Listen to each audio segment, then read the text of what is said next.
any one of the contestants from each group of please come on the stage to choose their sequence of performance. For skit competition, I request any one of the contestants from each group to please come on the stage to choose their sequence of the performance.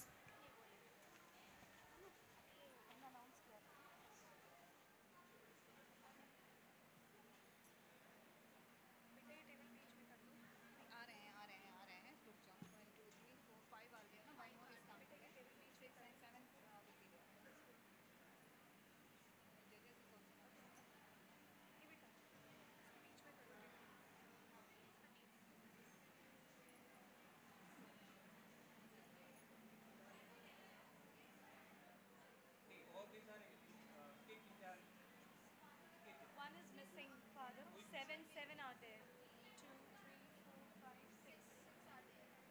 Who is 555? Here, 578. 404. 404. 481.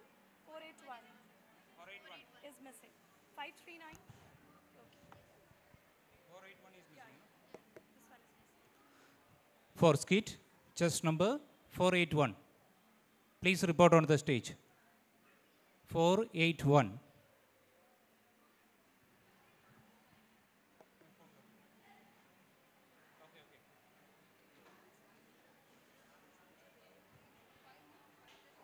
Skit, chest number 481.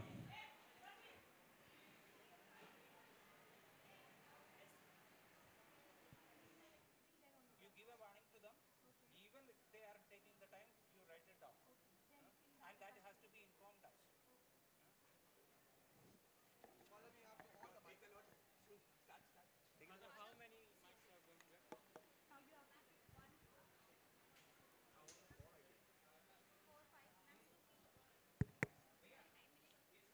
Props setup के लिए बेटा 5 minutes. 5 minutes. You will be getting 5 minutes for setup.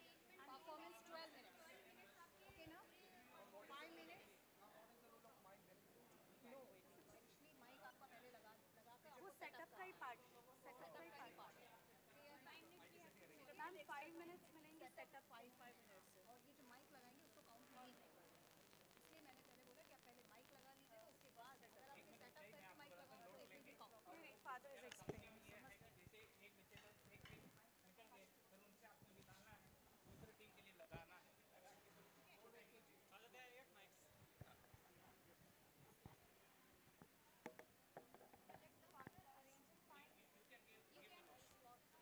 Arranging mics is a part of setup. No.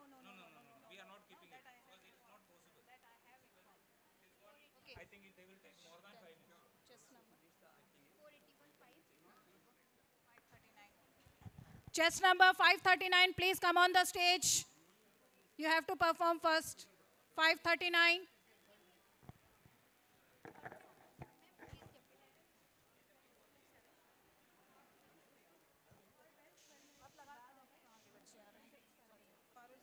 Father C.R. Justin, Dr. Father Jose MST, Dr. Father Jose CMF, Father Francis K, and Dr. Father Joe GP. I welcome you judges in behalf of Christ Jyoti family.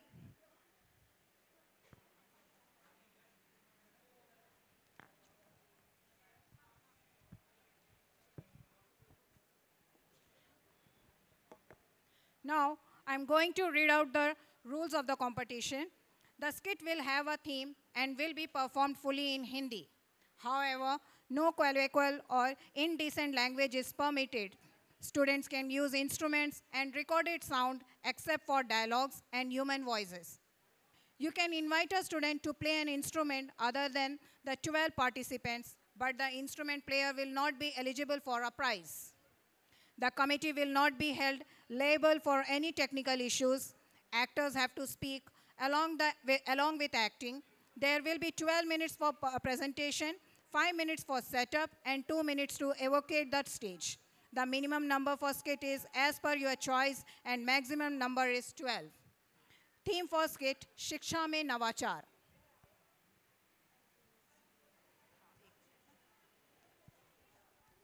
The time schedule is like this. Setup, 5 minutes. Performance is 12 minutes. Evocating, 2 minutes.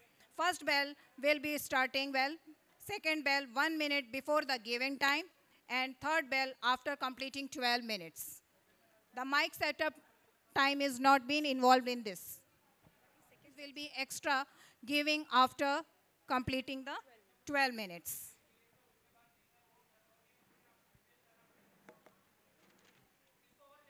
Before, but not in between the skit. In judges should not enter on the stage in between the skit. And to take out or clean the stage also, you can help them. But make sure that don't get inside during the skit. Okay. हमारा चंद्रयान 3 अंतरिक्ष में गया और सफलता हासिल। आज उसी प्रकार हमारा आदित्य L1 भी सूरज के विषय में जानकारी करने हेतु अंतरिक्ष में जा पहुंचा है। पिताजी, आज का दिन हमारे देश के लिए कितने गर्व का दिन है ना? हाँ हाँ बेटी, ये जश्न मनाने की बात है, पर तुम थोड़ी उदास दिख रही हो, क्या बात है? जी पिताजी, आज का ये दृश्य देखकर मुझे भी वैज्ञानिक बनने की इच्छा हो रही है, पर मैंने तो कला ली है, तो ये कैसे संभव है? बेटी, तुम अपने गुरुजनों से एक बार बात तो करो। मैंने समाचार में नई शिक्षा प्रणाली के बारे में सुना था, शायद कुछ हो सके। जी पिताजी, मैं एक बार अपने गुरुजनों से जरूर बात करूंगी। हाँ बेटी, एक बार जरूर बात करना। जी पिताजी।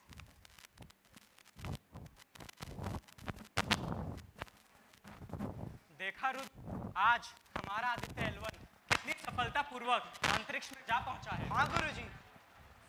प्रणाम गुरुजी। प्रणाम अनुष्का, बताओ कैसे आना हुआ? गुरुजी, आज का दिन हमारे देश के लिए कितने गर्व का दिन है ना? हाँ हाँ, वाकई आज का दिन हमारे देश के लिए बहुत गर्व का दिन है। क्यों ना हम सब जश्न मनाएं। रुद्र, अपना एक सुरीला गीत तो सुनाओ। जी गुरुजी, आज मौका भी है और माहौल भी।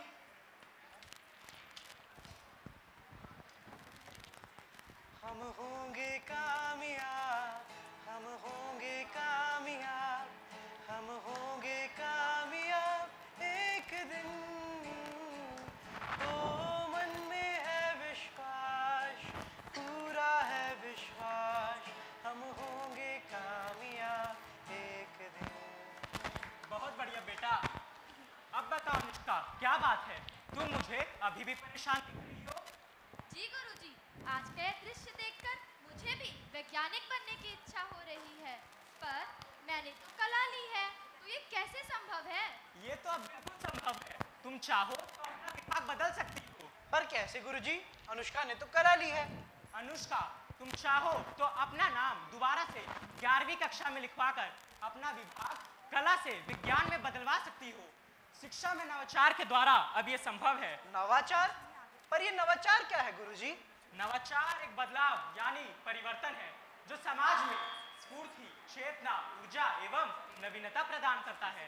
किसी भी नए कार्य को करना ही नहीं, बल्कि उसे नए ढंग से करना भी नवाचार है।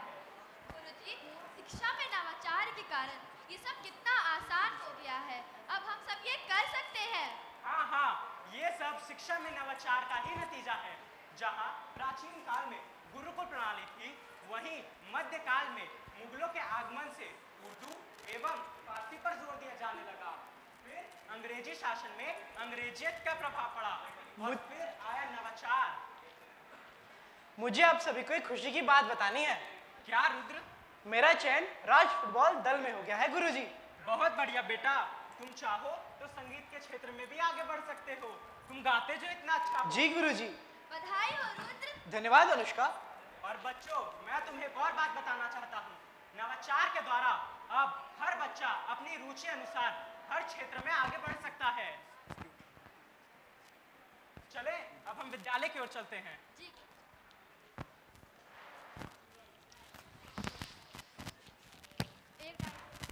दृश्य 3, माधवपुर गांव, जहाँ के अधिकतर लोग पढ़े लिखे नहीं हैं। आइए देखते हैं उस गांव की स्थिति कैसी है।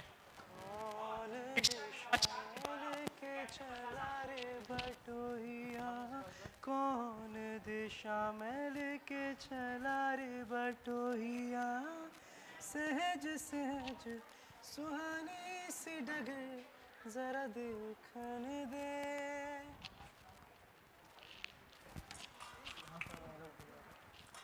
जब देखो तब पढ़ाई पढ़ाई और पढ़ाई। तुमको दिखाई नहीं देता हम सारे घर का काम अकेले कर रहे हैं और तुम हो कि पढ़ाई में लगी हुई हो। माँ, मैंने घर साफ कर दिया है और पानी भी ले आई हूँ। माँ, मुझे आज ये कार्य पूरा करके विद्यालय में देना है। आप मुझे इसे करने दीजिए ना। माँ, माँ, मेरी प्यारी माँ। ठीक है, अब तुम विद्यालय जाओ, नहीं तो तुम्हें देर हो जाएगी। प्रणाम माँ। खुश रहो।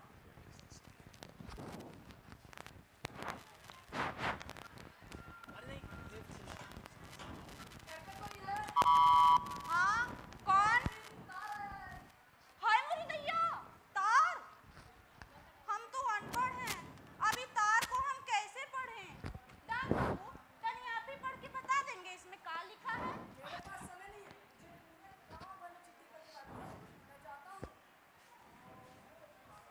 हे भगवान, अब कौन पढ़कर बताएगा इसे कि इसमें क्या लिखा हुआ है? अरे क्या हुआ बहन, तुम बड़ी परेशान नजर आ रही हो। देखिए ना भाई साहब, ये तार आया है। क्या तार? ए भगवान, ये क्या हुआ मुन्नी की माँ? ये कैसी घड़ी आई? अब कौन पढ़कर बताएगा इसे? अरे हट हट हट, हमको दीजिए बहन, हमको थोड़ा विदेशी भाषा आता है। आ से सेब और ब से बस और का खा से तो कुछ नहीं लिखा है, बाकी बड़ी छोटा छोटा लिखा है। बाबा रे, ये तो विदेशी भाषा है। हाँ, या हिंदी भाषा है, ये तो हमें नहीं आता। मतलब ये हमें पढ़ाया नहीं गया है। क्या आता है तुमको? बाबा रे, आज तो मैं बच गया, नहीं तो मेरा भांडा फूट जाता कि मैं अंगूठा छापूं। अब तो बेटी आएगी तो उन्हें बताएगी इसमें क्या लिखा हुआ है। बेटी आ गई, बेटी आ गई। क्या हुआ माँ? यहाँ इतनी भीड़ क्यों है और ये सब रो क्यों रहे हैं? देखो ना बेटी, ये तार आया है और हम में से किसी को भी पढ़ने ही नहीं आता है। लाओ माँ, मैं पढ़ देती हूँ। अरे माँ, ये तो नानी। नाना गए, नाना गए। नहीं, नाना। नानी गई, नानी गई। अरे नहीं, नानी नाना। दोनों गए, दोनों गए। हे भगवान, क्या होगा आप लोगों का? मेरी बात तो सुनिए। मामा ने लिखा है कि नाना नानी आ रहे हैं। क्या माँ बाबूजी आ रहे हैं? और हमने तो न जाने क्या क्या सोच लिया था। देखा माँ, शिक्षा का महत्व। अगर आज मैं पढ़ी लिखी ना होती तो आप लोग न जाने क्या क्या सोच लेते। तुम सही कह रही हो बेटी। प्रणाम मुखिया जी। प्रणाम मुखिया जी। देखिए ना मुखिया जी, इस तार ने तो समस्या ही खड़ी करके रख दी। हाँ, यह शिक्षित होने का ही नतीजा है। पर अब हम कर भी क्या सकते हैं? हम तो अनपढ़ थे, हैं और रहेंगे। ठहरिए, मैं कुछ करता हूँ। वो कैसे? बताता हूँ। शहर से गुरुजी अपने सहयोगी एवं कुछ बच्चों के साथ गांव आए हैं। मैं उनसे इस विषय पे बात करता हूँ, देखता हूँ वे इस समस्या का समाधान कैसे करते हैं। हेलो गुरुजी, प्रणाम। मैं मुखिया बोल रहा हूँ। प्रणाम मुखिया जी। गुरुजी, एक समस्या आ गई है, क्या आप थोड़ी देर के लिए चौपाल पर आ सकते हैं क्या? हाँ, मैं अभी आता हूँ। जी गुरुजी। चलिए सब लोग चौपाल पर चलिए।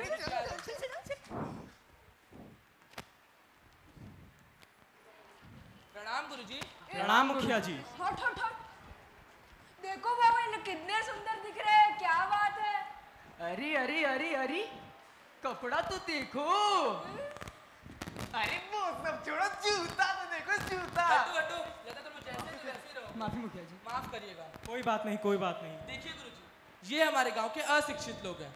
मैं चाहता हूँ कि आप इन्हें शिक्षा प्रदान करें। पर वो कैसे? हम खेतों में जाएं, घर के काम करें या पढ़ाई लिखाई करें, ये सब कैसे संभव है? सब कुछ संभव है। मैं ऑनलाइन कक्षा द्वारा आप सभी को शिक्षा दूंगा। अरे ये ऑनलाइन का है। अरे सब कुछ फर्जी है। अरे बताता हूँ। ऑनलाइन कक्षा द्वारा मैं शहर बैठे आप सभी को शिक्षा दूंगा और आप सभी यहाँ गांव बैठे शिक्षा ले पाएंगे। पर आप हमको पढ़ाएंगे कैसे गुरुजी? मैं आपको उदाहरण के साथ समझाता हूँ। आओ अनुष्का, मेरी मदद करो। पहले मैं आपको हिंदी विषय पढ़ा के बताता हूँ। अ से अनार लाल लाल, सेहत के लिए मजेदार। अ से अनार लाल लाल, सेहत के लिए मजेदार। आ से कच्चा आम खाओ, खुद को लू से तुम बचाओ। आ से कच्चा आम खाओ, खुद को लू से तुम बचाओ। ये था हिंदी विषय।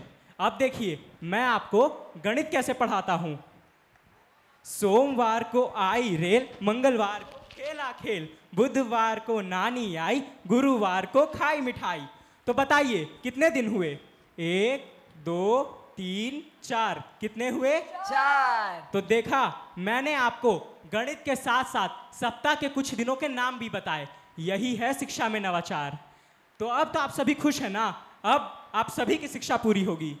चलो चलो जश्न मनाया जाए। दुख भरे दिन बीते रे भैया, अब सुख आयो रे, अब सुख आयो रे, अब सुख आयो रे, अब सुख आयो रे। हमने ठाना है अशिक्षा को हराना है, शिक्षा के माध्यम से इसे जिताना है। शिक्षा के स्तर को ऊंचा उठाने के लिए, सामाजिक परिवर्तन के लिए, लोगों के आर्थिक विकास के लिए, शिक्षा में सार्वभौमिकता लाने के लिए, शिक्षक में सकारात्मक व्यवहार लाने के लिए, शैक्षिक प्रणाली में सुधार हेतु। जी हाँ, तख्ती पर लिखे गए प्रत्येक कारणों के लिए शिक्षा में नवाचार की आवश्यकता है। आइए हम शिक्षा में नवाचार का हृदय से इस आशा के साथ स्वागत एवं स्वीकार करें कि जैसे हमारे देश का चंद्रयान 3 जो चांद पर गया और कामयाबी हासिल की, और हमारा आदित्य L1 जो सूरज के विषय में जानकारियां हासिल करने गया है, उसी प्रकार हम भी रोज नए खोजों के लिए हमेशा आगे बढ़ते रहें। जय हिंद, जय भारत।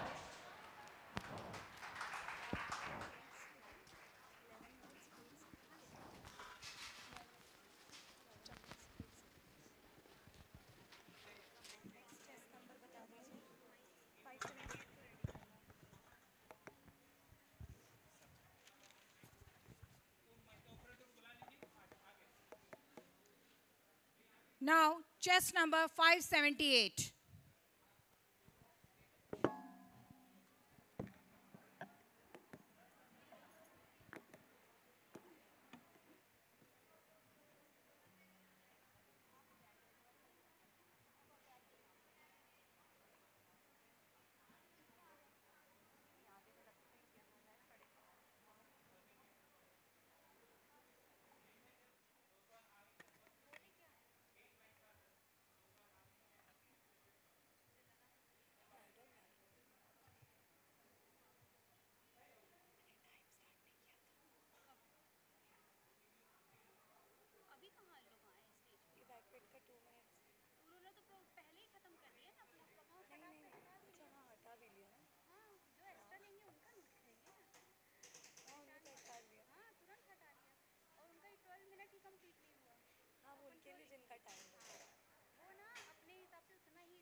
बिट्टू, मैं हूँ फोन। तुम मेरे साथ भी तो कहानियाँ पढ़ सकते हो और साथ साथ तुम मेरे साथ गाने सुन सकते हो, गेम्स खेल सकते हो और खूब सारी मस्ती कर सकते हो। इन वीडियो गेम्स में क्या रखा है? मैं हूँ बैट, मैं हूँ बॉल। हमारे साथ असली गेम खेलो। असली खेल खेलकर अपनी पहचान बनाओ। नहीं, बिट्टू मेरा दोस्त है। नहीं, बिट्टू मेरे साथ खेलेगा। नहीं, वो मेरे साथ पढ़ेगा। नहीं, वो मेरे साथ खेलेगा। नहीं, वो मेरा दोस्त है। वो मेरा दोस्त है। वो मेरा दोस्त है। बिट्टू हमारे साथ खेलेगा। बिट्टू, अभी तक उठा रही? स्कूल नहीं जाना क्या? ये तो सपना था। हाँ हाँ, आजकल तुम बहुत सपने देखने लगे हो। पर अच्छा था। तुम्हें सपने ही अच्छे लगते, कभी पढ़ाई तो अच्छी लगी नहीं है। अब जाके पढ़ो, फिर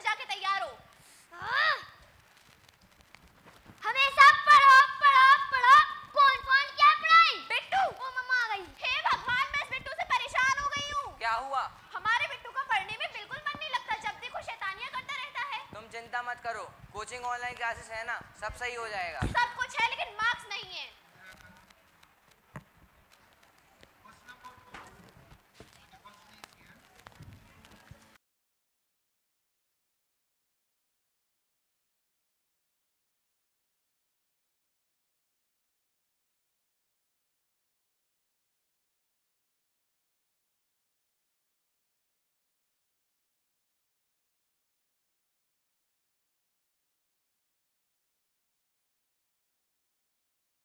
कार्टून्स आ रहे हैं। एक नई बहार दूं, दुनिया ही बदल दूं, मैं तो प्यारा सा चमत्कार हूँ।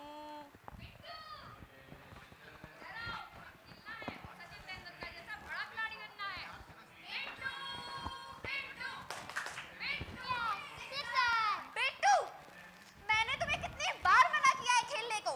जाओ और ऑनलाइन क्लास अटेंड करो।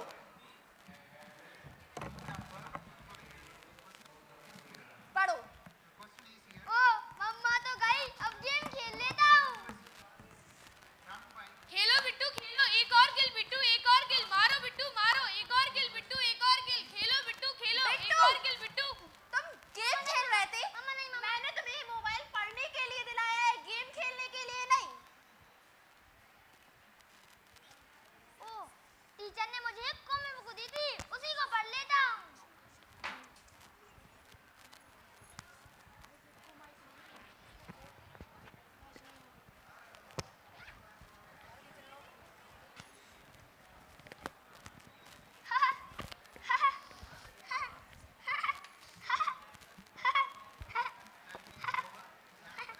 बिट्टू, ये क्या है?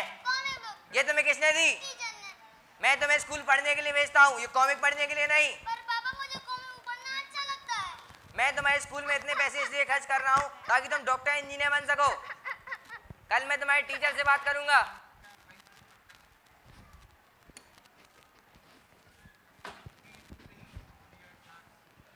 आवाज नहीं आ रही। नमस्कार मैडम। नमस्कार सर, आइए बैठिए। मैडम, मैं बिट्टू का पापा हूँ और मैं आपसे मिलने आया हूँ। जी सर बोलिए। मैडम, कल बिट्टू स्कूल से कॉमिक की किताब लेकर आया था। मैंने उससे पूछा तो उसने बताया कि यह किताब उसे आपने दी है। हाँ, मैंने ही उसे किताब दी थी क्योंकि उसको कॉमिक पढ़ना बहुत पसंद है। हाँ भाई, किताब तो पढ़ रहा है लेकिन इसके अलावा और कोई पढ़ाई नहीं करता। तो मैं आपसे पूछने आया हूँ, आपने उसे ऐसी किताब क्यों दी? सर ऐसी कोई बात नहीं है, बिट्टू सभी बच्चों जैसा नहीं है। उसने उस किताब को अच्छे से पढ़ा, लिखा और मुझे सुनाया, इसीलिए मैंने उसको वो किताब दी थी। मैं चाहता हूँ कि मेरा बेटा अच्छे से पढ़ाई करे और अगर आप नहीं करवा सकती तो मैं उसका स्कूल चेंज करवा दूंगा। सुनिए सर, हमें ये जानना चाहिए हमारा बच्चा क्या चाहता है, उसकी रुचि किस चीज में है। मैं चाहता हूँ कि मेरा बेटा डॉक्टर इंजीनियर बने। डॉक्टर या इंजीनियर सब कुछ नहीं होता है। सर सुनिए, नई नई शिक्षा की नीतियाँ आई हैं जिनमें बताया गया है कि माँ बाप को उनके बच्चों के हुनर को विकसित करने में उनकी मदद करनी चाहिए। लेकिन मैं चाहता हूँ कि मेरा बेटा डॉक्टर इंजीनियर बने। सर डॉक्टर या इंजीनियर सब कुछ नहीं होता। लेकिन मेरे लिए वही सब कुछ है। लो पकड़ो अपनी किताब।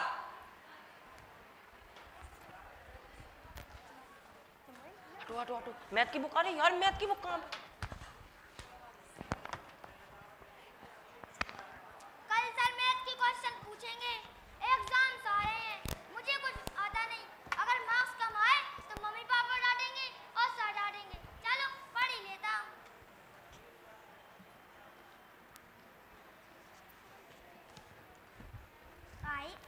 बिट्टू, मेरा नाम मैथ्स है। तुम्हें मैथ में कोई भी इक्वेशन याद नहीं है और एग्जाम्स आ रहे हैं। अगर मार्क्स कम आए तो मम्मी पापा और टीचर्स दोनों डांटेंगे। बिट्टू, तुम्हें इक्वेशन याद करनी होगी, ऐसे नहीं। I = P × R × T / 100 ऐसे पढ़ो। पढ़ो बिट्टू पढ़ो, एग्जाम्स आ रहे हैं। बिट्टू पढ़ो, तुम्हें पढ़ना होगा। बिट्टू पढ़ो। मुझे नहीं आती मैथ में समझने, मैथ तो मुझे आती नहीं। चलो इंग्लिश ही पढ़ लेता हूँ। ईशा, ईशा, बिट्टू, मैं इंग्लिश हूँ। अगर तुम मुझे मन से पढ़ोगे तो मैं तुम्हें समझ आने लगूंगी। अगर तुम मुझे प्यार से पढ़ोगे तो मैं तुम्हें अच्छी लगने लगूंगी। बिट्टू, अगर मार्क्स चाहिए तो पढ़ना होगा और अगर मार्क्स अच्छे नहीं आए तो टीचर डांटेंगे और मम्मी पापा डांटेंगे। पढ़ो बिट्टू पढ़ो, पढ़ो बिट्टू। मुझे नहीं आती इंग्लिश समझ में। मैथ इंग्लिश तो मुझे समझ में नहीं आती।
क्या हुआ?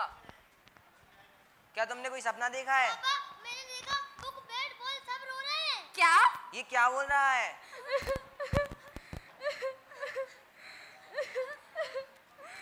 डरो मत, हम तुम्हारे दुश्मन नहीं, हम तुम्हारे दोस्त हैं। हम वो लोग हैं जो तुम्हारे साथ खेलना चाहते हैं। हम वो लोग हैं जो तुम्हें खुशी देना चाहते हैं, तुम्हारे साथ बैठना चाहते हैं। लेकिन अब हमें कोई छूता भी नहीं, हम एक कोने में जमे रहते हैं। बिट्टू, मुझे अपने हाथ में लो, खोलो और पढ़ो।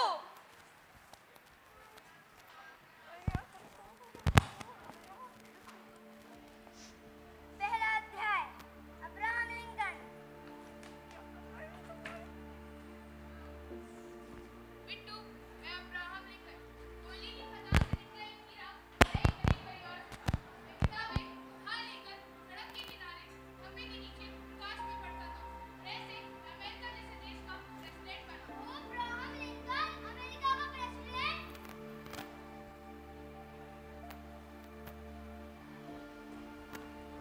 दूसरा अध्याय, पेले द महान फुटबॉलर।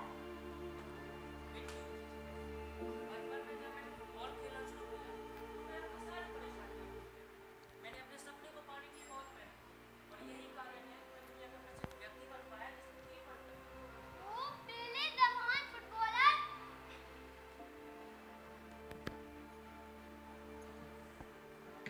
तीसरा अध्याय, हेलन केलर। बिट्टू, मेरा नाम हेलन केलर है। मुझे दिखाई भी नहीं देता, मुझे सुनाई भी नहीं देता, पर फिर भी मैंने लिख के बताया है। तुम्हारे अंदर तो बहुत खूबियां हैं, लेकिन मेरे अंदर तो बहुत कमियां हैं। फिर भी मैंने दुनिया में नाम कमाया है। ओ हेलन केलर, पेले, अब्राहम लिंकन, क्या मैं भी आप लोगों जैसा महान बन सकता हूँ? हाँ, क्यों नहीं? कैसे? इसका तो पढ़ने में बिल्कुल मन ही नहीं लगता। अगर आप अपने बच्चे को समझने की कोशिश करें, वो क्या चाहते हैं उसको समझने की कोशिश करें, उनके टैलेंट को समझने की कोशिश करें, तो आपका बच्चा भी महान लोगों की तरह महान बन सकता है। देखिए, आजकल तो टेक्नोलॉजी के क्षेत्र में भी बहुत उन्नति हुई है। नई नई शिक्षा की नीतियां आई हैं जिनमें बताया गया है कि माँ बाप को उनके बच्चों के हुनर को विकसित करने में उनकी मदद करनी चाहिए। लेकिन अगर ये माता पिता और टीचर ना समझें तो ये सब व्यर्थ है। अगर आप अपने बच्चों पर अपने सपने मत डालिए, वो नहीं तो वो अपने सपने भी पूरे नहीं कर पाएंगे और ना ही वह आपके सपने पूरे कर पाएंगे। इसलिए आप उनको समझने की कोशिश करिए। अगर वह पढ़ना चाहते हैं तो उनको पढ़ने दीजिए। इस दुनिया में लाखों करोड़ों किताबें हैं जिनसे तरह तरह का ज्ञान मिल सकता है। केवल स्कूल की किताबें नहीं, उन्हें अन्य किताबें ला कर दीजिए ताकि वह और कुशल बन सके। देखिए, आजकल तो लोग किताबों को भूल ही गए हैं, वो टेक्नोलॉजी के माध्यम से ले रहे हैं। अगर वह टेक्नोलॉजी को समझना चाहते हैं तो उन्हें वो करने दीजिए। अगर वो खेलना चाहते हैं तो उन्हें खेलने दीजिए। अगर वह अपने सपने जीना चाहते हैं तो उनको वो करने दीजिए। मम्मी, पापा, आज से मैं खूब पढ़ूंगा, इन सब लोग जैसे महान बनूंगा। पढ़ना, लेकिन पढ़ाई के साथ साथ तुम्हें तुम्हारा जो सपना हो तुम वो करना। तुम्हारा जो मन करे तुम वही करना। आप अपने बच्चों के सपनों में रंग भरिए और उन्हें आजादी से उड़ने दीजिए। Thank you, thank you.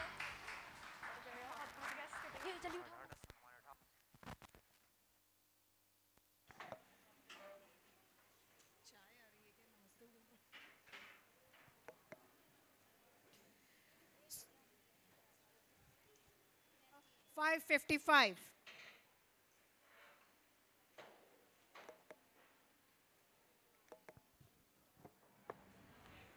Hello hello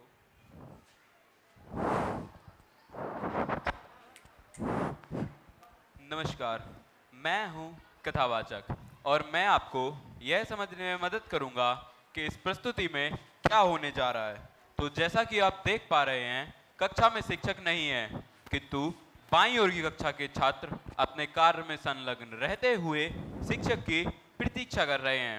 वहीं दाईं ओर की कक्षा के छात्र अपनी बातों में उलझे हुए हैं। तो आइए देखते हैं शिक्षक के आने के पश्चात इन कक्षाओं में क्या होता है।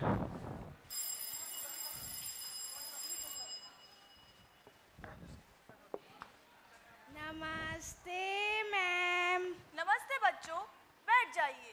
तो बच्चों, आज हम सौरमंडल के बारे में पढ़ेंगे।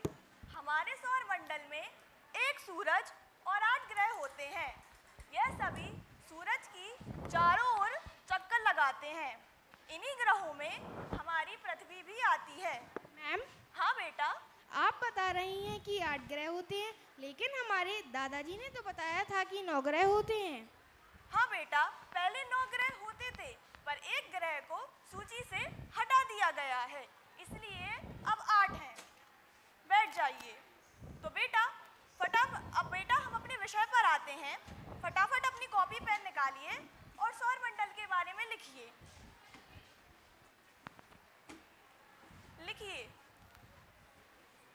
हमारी पृथ्वी 2 प्रकार से परिक्रमा करती है। पहली परिभाषा लिखिए, सौरमंडल। हमारे पहली परिभाषा लिखिए, घूर्णन। हमारे सौरमंडल में पृथ्वी अपने अक्ष पर घूमती हुई परिक्रमा करती है, उसे हम घूर्णन कहते हैं। दूसरी परिभाषा लिखिए, परिभ्रमण। जब हमारी पृथ्वी अपने अक्ष पर घूमती हुई सूरज की चारों ओर परिक्रमा करती है, तो उसे हम घूर्णन कहते हैं। तो सभी को समझ में आ गया? तो बच्चों, लिख लिया सभी ने?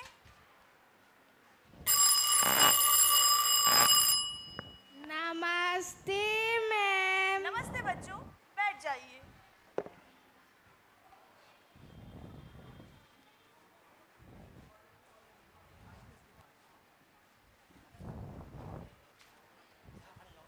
नमस्ते मैम। नमस्ते बच्चों, बैठ जाइए। तो आप सभी तैयार हैं आज कुछ नया सीखने के लिए? जी मैम। जैसा कि मैंने आप सभी को कल बताया था कि हमारे सौरमंडल में 8 ग्रह और 1 सूरज होता है, और ये सभी ग्रह सूरज के चारों ओर चक्कर लगाते रहते हैं। इन्हीं ग्रहों में हमारी पृथ्वी भी आती है, जो 2 प्रकार से परिक्रमा करती है। पहला, वह अपनी ही अक्ष पर गोल घूमती है, जिसे घूर्णन कहते हैं, जिसके कारण हमारी पृथ्वी पर दिन और रात में परिवर्तन आता है। इतना समझ आया सभी को? जी मैम। चलिए अब हम इस प्रयोग के माध्यम से समझते हैं। तो बच्चों, ये क्या है? ग्लोब। और ये टॉर्च। बेटा अनिरुद्ध, आप यहाँ आइए। तो अब अनिरुद्ध के हाथ में है टॉर्च, जो सूरज का काम करेगी, और मेरे हाथ में है पृथ्वी। अब सूरज की रोशनी हमारे पृथ्वी के जिस भी हिस्से पर पड़ेगी, वहाँ दिन होगा, और जहाँ रोशनी नहीं पड़ेगी वहाँ क्या होगा? रात। शाबाश। अब हमारी पृथ्वी अपनी ही अक्ष पर गोल घूमती जाएगी, वैसे वैसे दिन और रात में परिवर्तन आता जाएगा। अब इसी के साथ साथ हमारी पृथ्वी सूरज की परिक्रमा करने लगे, तो उसे परिभ्रमण कहते हैं, जिसके कारण हमारी पृथ्वी पर ऋतुओं में परिवर्तन आता है। ना समझ आया सभी को? जी मैम। बेटा अनिरुद्ध, आप अपनी जगह पर जाके बैठ जाइए। कोई बात नहीं बच्चों, अब आगे के प्रयोग अब हम कल करेंगे। नमस्ते मैम। नमस्ते बच्चों, बैठ जाइए।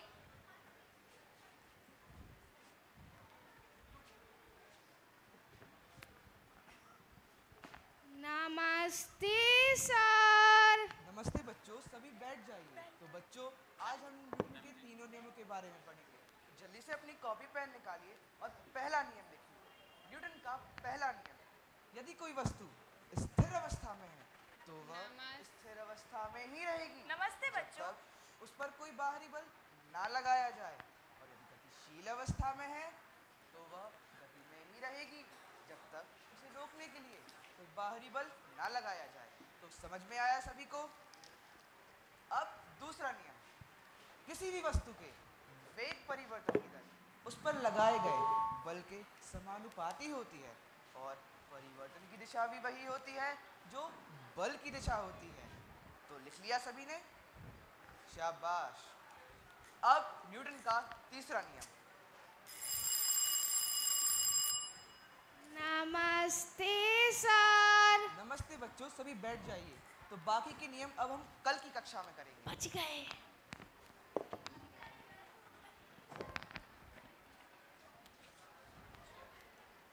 नमस्ते सर।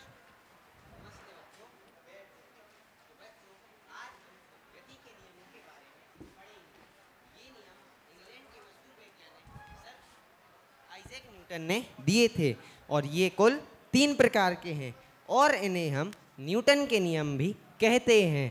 तो न्यूटन का पहला नियम है कि यदि कोई वस्तु स्थिर अवस्था में है तो वह तब तक स्थिर अवस्था में रहेगी जब तक उस पर कोई बाहरी बल ना लगाया जाए, और यदि गतिशील अवस्था में है तो वह तब तक गतिशील अवस्था में रहेगी जब तक उसे रोकने के लिए कोई बाहरी बल ना लगाया जाए। तो सभी की समझ में आया? कोई बात नहीं, इसे हम एक छोटे से प्रयोग से समझते हैं। अब आएगा मजा। सभी यहाँ देखिए और बताइए ये मेरे पास क्या है? एक बड़ा सा जग। और ये क्या है? एक लकड़ी। और ये है मेरे पास एक सिक्का जिसे हम इस लकड़ी पर रखेंगे। अब यदि मैं इस लकड़ी को मारूं तो यह सिक्का कहाँ जाएगा? क्या हवा में उड़ जाएगा? आप बैठ जाइए तो हम करके देखते हैं कहाँ जाता है। देखो बेटा, यह इसलिए हुआ क्योंकि जब सिक्का लकड़ी पर रखा हुआ था तो उसकी अवस्था कौन सी थी? और जब मैंने लकड़ी को मारा तो लकड़ी किस अवस्था में आ गई? लकड़ी तो गतिशील अवस्था में आ गई लेकिन सिक्का तो स्थिर अवस्था में ही था। इसीलिए जैसे ही लकड़ी सिक्के के नीचे से हटी, सिक्का सीधा जग में चला गया। और यही तो न्यूटन का पहला नियम था कि जो स्थिर है वह स्थिर रहेगा और जो गतिशील है वह गतिशील रहेगा जब तक उस पर कोई बाहरी बल ना लगाया जाए। कोई बात नहीं बच्चों, बाकी के 2 नियम हम कल की कक्षा में पढ़ेंगे। नमस्ते सर। देखा, कहा था ना मजा आएगा।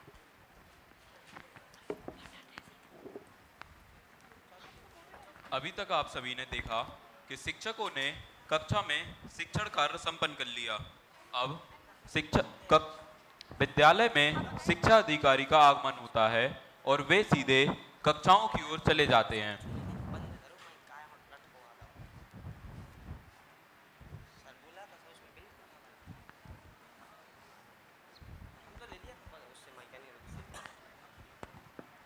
नमस्ते सर।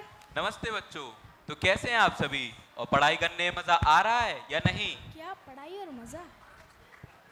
जी सर, हम सभी ठीक है और हमने सभी प्रश्न उत्तर भी याद कर लिए हैं। आप सभी बैठ जाइए। अब आप सभी मेरे एक प्रश्न का उत्तर दीजिए। सर, कृपया आप वह गेंद लेकर आएंगे? जी सर, जरूर। तो बच्चों, आप सभी ने न्यूटन का पहला नियम तो पढ़ा ही होगा, तो क्या आप मुझे बता सकते हैं क्या है वह नियम? जी सर, जो स्थिर है वह स्थिर रहेगा और जो गतिशील है वह गतिशील रहेगा जब तक उस पर कोई भारी बल ना लगाया जाए। शाबाश बेटा। तो अब मेरा प्रश्न यह है कि अगर मैं इस गेंद को यहाँ से धकेलूं तो यह थोड़ी आगे जाकर रुक गई जबकि इस पर कोई बाहरी बल भी नहीं लगा है, ऐसा क्यों? तो आप सभी को इस प्रश्न का उत्तर नहीं पता? सर, यह प्रश्न तो हमारी किताब में है ही नहीं। आप हमारी किताब से कोई दूसरा प्रश्न पूछ लीजिए। कोई बात नहीं बेटा, आप बैठ जाइए।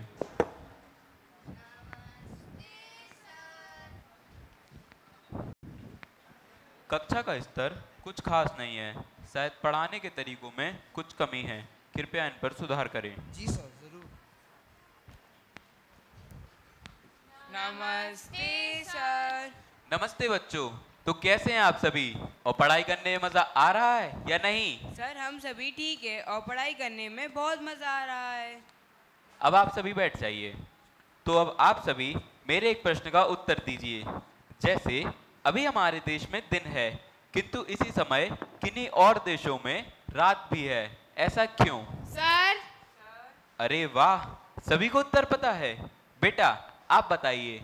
सर, हमारी पृथ्वी अपने ही अक्ष पर घूमती है जिसे हम घूर्णन कहते हैं और इसी के कारण दिन और रात में परिवर्तन आते हैं। तो जैसे कि आपने प्रश्न किया, हमारे यहाँ भी दिन है, मतलब हम सूर्य के सामने हैं, लेकिन इसी समय सूर्य की किरणें जहाँ नहीं पहुँच पा रही होंगी वहाँ अभी रात होगी।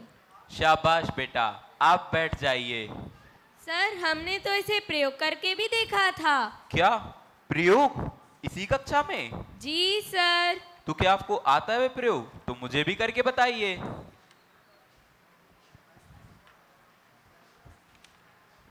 सर, क्या आप मेरी मदद करेंगे? हाँ हाँ बिल्कुल। सर, ये आपके हाथ में टॉर्च जो सूरज का काम करेगी, और ये रही हमारी पृथ्वी। तो सूरज की रोशनी अब पृथ्वी के जिस भी हिस्से पर पड़ेगी वहाँ दिन होगा, और जहाँ रोशनी नहीं पड़ेगी वहाँ रात होगी। अब जैसे जैसे पृथ्वी अपने अक्ष पर घूमेगी वैसे वैसे दिन और रात में परिवर्तन आएगा। शाबाश बेटा, आप अपनी जगह पर जाकर बैठ जाइए।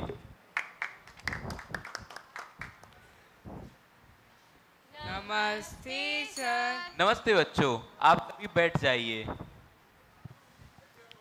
शिक्षा में नवाचार का उत्कृष्ट उदाहरण प्रस्तुत किया है। मैं आपकी शिक्षण पद्धति से बहुत प्रभावित हुआ हूँ। धन्यवाद सर। अब तक आप सभी जान चुके होंगे कि शिक्षा का उद्देश्य तथ्यों को सिखाना नहीं होता, बल्कि शिक्षा का मुख्य उद्देश्य बच्चों के मस्तिष्क को प्रशिक्षित करना होता है। इस प्रस्तुति से हमने यह सीखा, शैक्षिक गतिविधियों में नवीनता, शिक्षा की तकनीकी में परिवर्तन एवं प्रायोगिक शिक्षा का उपयोग करके हम एक बेहतर भविष्य को गढ़ सकते हैं। धन्यवाद।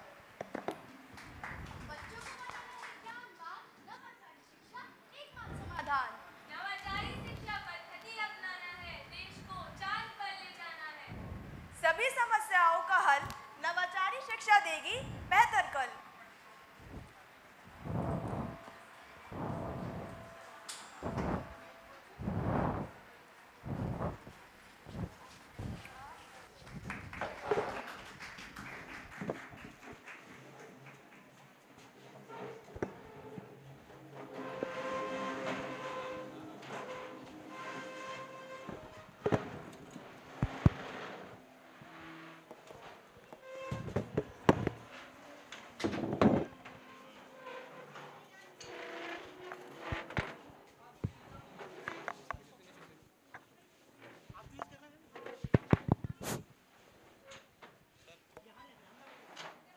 अंदर लेके चलो, अंदर अंदर सीधा अंदर लेके जाओ। वो दे दो उधर। सर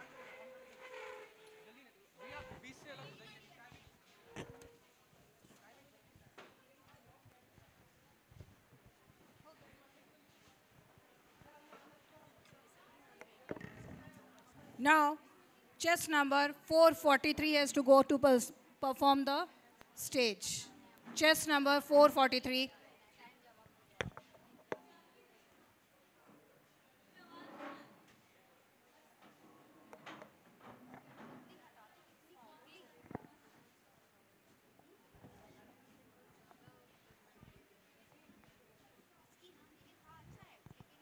अच्छा होगा, भले इनको अगर हम एक्स्ट्रा सेकंड्स भी दे दें ना 30 सेकंड्स पे तो भी एक्सीड थे। सोचिए 30 के कितने ऊपर हैं ये? 26 सेकंड्स ऊपर है। मतलब इनका वाकई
लगा कि क्लास हो गई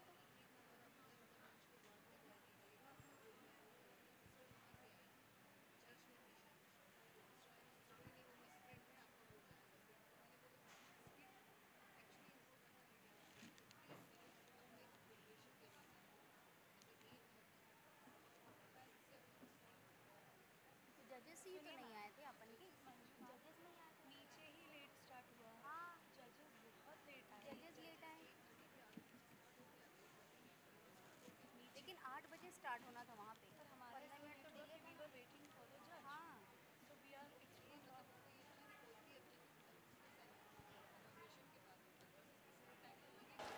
इनको मारना है इधर इधर मैम इनको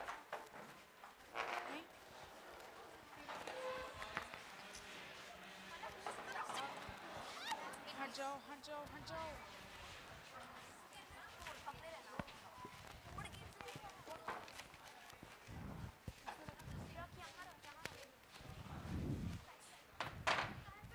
यहाँ पे रखो आगे आगे ये पिछली है पकड़ो एक आगे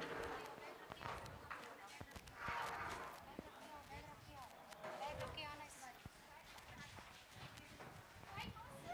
चलो अरे बैटरी वाला भी तो चाहिए यहाँ पे बैटरी वाला मैम ये इधर इधर बैटरी वाला हम इसको ले जाना है बहन बैठने वाला कम है मैम इसको कहाँ रखना है हम इसको कहाँ रखना है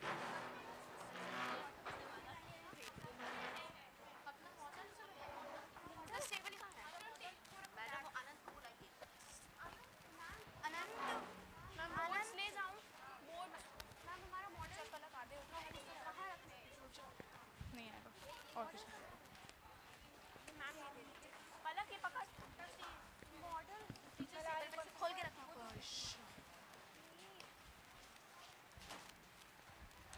मॉडल कहाँ है फिर आप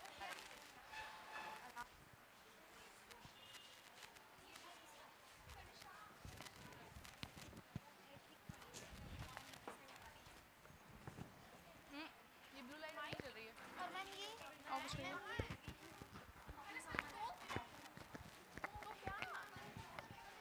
ये रखा है ना हाँ डीप ब्रीथ लेना और तो चलो एनीथिंग लेफ्ट हो गया हो गया हो गया चलो ऑल सेट हाँ मॉडल रख दो मैम वो ऑन ही ये हमारा नहीं है नहीं हो रहा है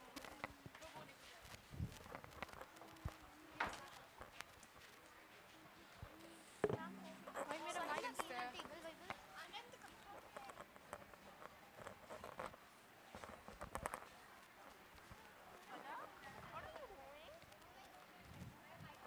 स्टार्ट हो गया बस बस बस हो गया चलो पीछे पीछे पीछे चलो और हो गया हाँ हो गया मैम मैम हो गया चले आ जाओ आ जाओ आ जाओ और कुछ रह गया हो गया हो गया ये नहीं है चाहिए हो गया हो गया दीदी ओ दीदी जल्दी आइए तो नहीं घूम रहा शुभ hello hello mic check mic check hello hello hello hello hello hello hello hello hello hello चालू कर रहे हैं हेलो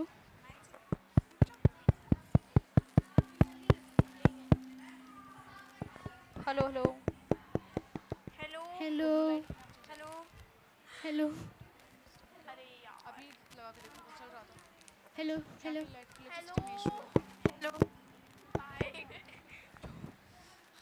अब हेलो हेलो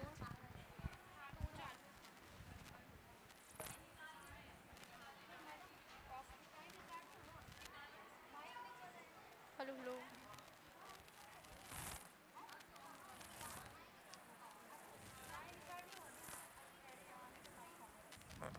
मैम हट जाइए हेलो मैम क्योंकि वो एक्सटेंशन लिखा पूछ रहा था और लाइट अभी भी नहीं चल रही है हेलो हेलो मैम दीदी चली गई hello hello hello hello hello hello hello hello शिक्षा प्राचीन काल से मानव समाज में एक पीढ़ी से दूसरी पीढ़ी तक पहुंचाने की प्रक्रिया रही है, परंतु आज समय की मांग है कि शिक्षा को आकर्षक बनाकर अगली पीढ़ी तक पहुंचाया जाए। आइए तो अब आपको ले चलते हैं एक ऐसे विद्यालय के प्रांगण में जहां के शिक्षक एवं संस्था लगातार अपने छात्रों के भविष्य को उज्जवल बनाने में कार्यरत हैं। ये है विद्यालय का प्रार्थना स्थल, जहां छात्र प्रार्थना कर चुके हैं। इस विद्यालय की एक अलग ही परंपरा है, जहां छात्र प्रतिदिन कुछ प्रक्रियाएं नियमित रूप से करते हैं। आइए तो देखते हैं इन प्रक्रियाओं को। सुप्रभात। आज के बढ़ते समय में लड़कियां लड़कों से किसी भी क्षेत्र में पीछे नहीं हैं, अतः वह अपने काम के लिए घर से किसी भी समय बाहर जा सकती हैं। परंतु समाज में कुछ दुष्प्रभावों से बचने के लिए उन्हें आत्मरक्षा के कौशल भी आने चाहिए, जिसके लिए हमारे विद्यालय में बालिका आत्मरक्षा प्रशिक्षण भी दिए जाते हैं। अब यदि कोई भी अजनबी आपके ऊपर हमला करने की कोशिश करे तो आपको इन कौशलों को अपनाना है। अब मेरे साथ दोहराएं। 1 2 3 4। अब सभी बच्चे योग के लिए तैयार हो जाएं। बैठ जाएं। आज हम अनुलोम और विलोम करेंगे। अब मेरे साथ दोहराएं। अब सभी लोग खड़े हो जाएं। सुप्रभात। गाजा पट्टी में घुसे इजराइल की सेना बड़े ऑपरेशन की तैयारी। न्यूजीलैंड में बांग्लादेश को 8 विकेट से हराया। ये हैं आज के शुभ समाचार।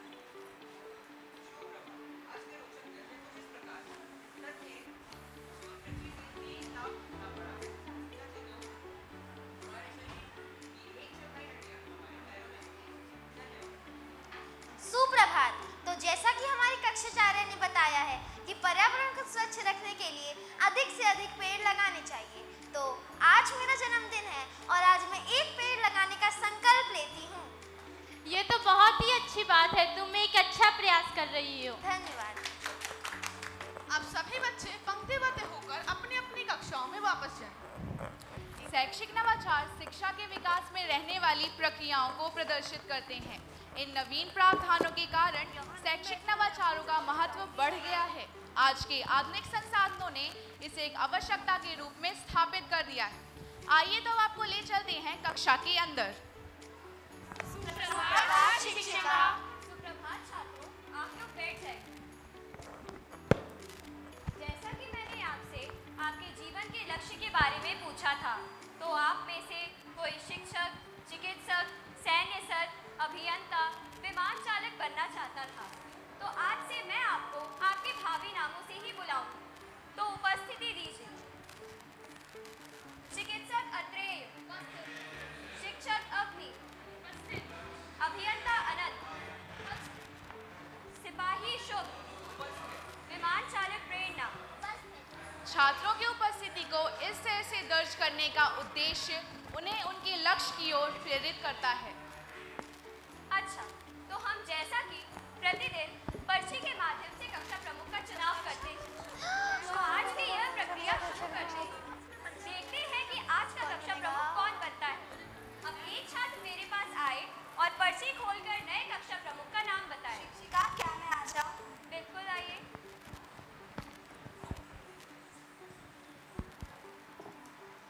शिक्षिका, इसमें तो कनिष्का का नाम लिखा हुआ है। चलो बधाई हो, आज की कक्षा प्रमुख कनिष्का है। इन नवाचारों के प्रयोग से कक्षा में छात्रों की उपस्थिति को बढ़ाया जा सकता है।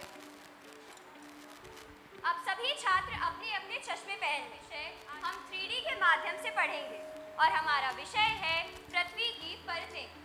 शिक्षिका, क्या हमारी पृथ्वी विभिन्न परतों से मिलकर बनी हुई है? हाँ, प्याज की तरह ही हमारी पृथ्वी भी विभिन्न परतों से मिलकर बनी है।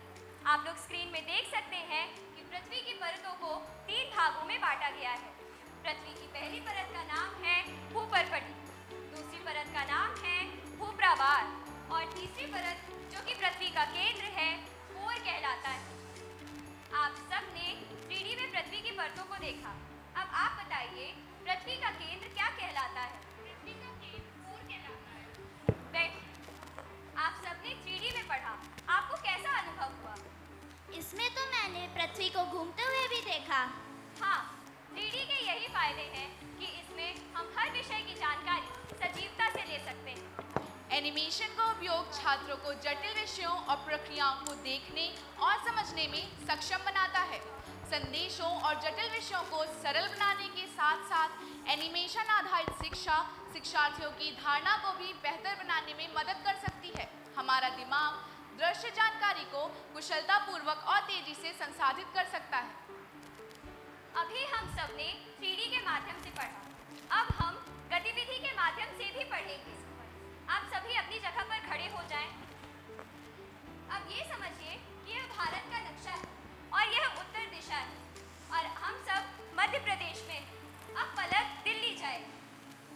अगर अभी मैं मध्य प्रदेश में हूँ और मुझे दिल्ली जाना है, उत्तर की ओर जाना पड़ेगा। दिल्ली जाऊंगी, लाल किला मैं घूम कर आऊंगी। बहुत अच्छे। अब कनिष्का जम्मू कश्मीर जाएगी। अगर मैं अभी मध्य प्रदेश में हूँ और मुझे जम्मू कश्मीर जाना है तो मुझे भी उत्तर की ओर जाना पड़ेगा। जम्मू कश्मीर जाऊंगी, सुंदर सुंदर पहाड़ घूम कर आऊंगी। बहुत बढ़िया। अब शुभ केरल जाएगा।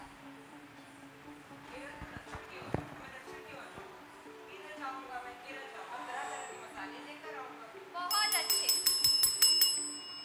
अब बाकी लोग अगली कक्षा में घूमने जाएंगे। धन्यवाद शिक्षिका।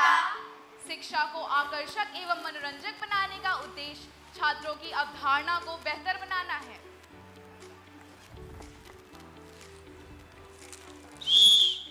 ये क्या हो रहा है? अगर हम लोग ऐसे ही आपस में लड़ेंगे तो फिर वासुदेव कुटुंबकम कैसे बनेगा? माफ करिए शिक्षिका। बैठ जाइए। ये क्या, आपकी कक्षा में इतना सारा कचरा? माफ करिएगा शिक्षिका, ये गलती हमसे हुई है। इस कचरे को यहाँ नहीं, कूड़ेदान में डालना है। ये क्या, आप सभी अपने अपने भोजन में कुरकुरे, पास्ता, मैगी ये सब लेकर आते हैं? हमें रोटी अच्छी नहीं लगती। ये सब चीजें स्वास्थ्य के लिए हानिकारक होती हैं, इसलिए कल से सभी लोग रोटी और सब्जी लेकर आएंगे। जी शिक्षिका।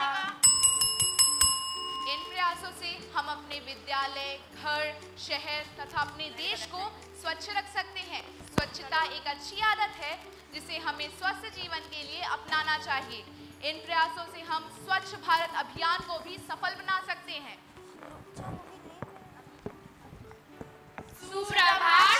सुप्रभात। आओ बच्चों, हो जाए तैयार, गतिविधि पर करें विचार। देखो देखो, ये मेरे अंग अलग अलग हैं इनके ढंग।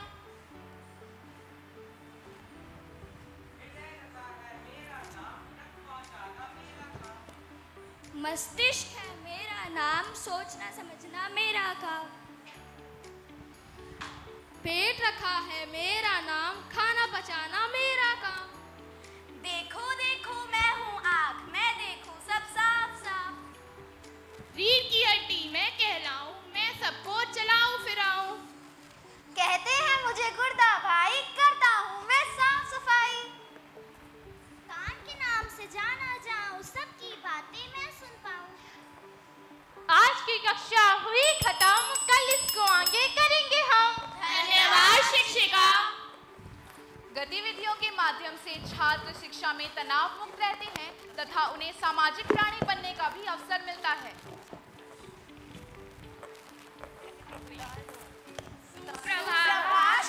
सुप्रभात बच्चों, बैठिए। दिया, आप मेरी कक्षा से बाहर निकल जाइए।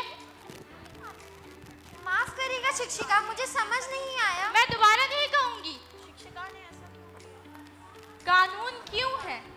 कानून किसी के लिए क्यों है? व्यक्ति के व्यक्तिगत अधिकारों की रक्षा करने के लिए, न्याय के लिए। न्याय। क्या मैं अभी आपके सहपाठी के प्रति निष्पक्ष थी? दिया, आप अंदर आ जाइए।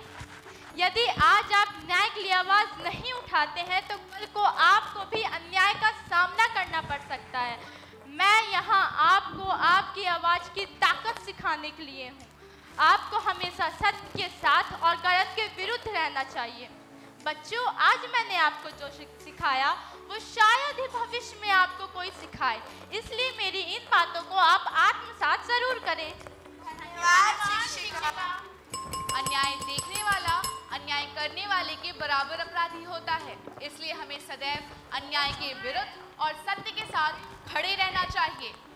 अपने निजी स्वार्थ से ऊपर उठकर तन मन धन से अपने देश के प्रति समर्पित होना ही सच्ची देशभक्ति है। शिक्षा सबका अधिकार है, इसलिए भारत के प्रत्येक नागरिक को शिक्षा मिलनी चाहिए।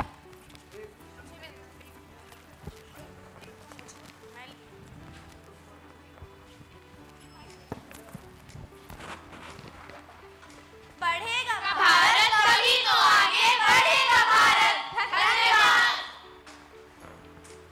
हाँ हाँ टाइम हो गया। अरे उठाओ ये सामान उठाना शुरू करें। सामान उठाना शुरू करें।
Now, chess number 481 and followed by 470.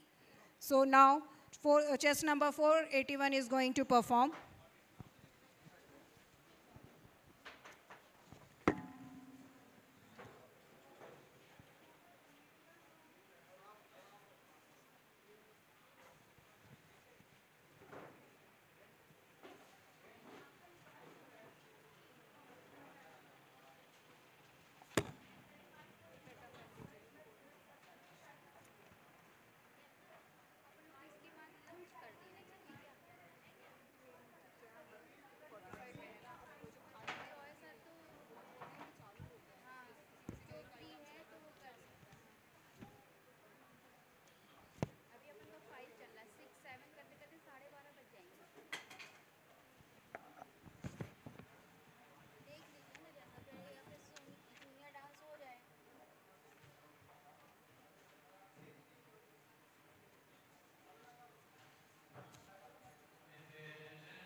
Second tag से हमको कॉलर माइक चाहिए तो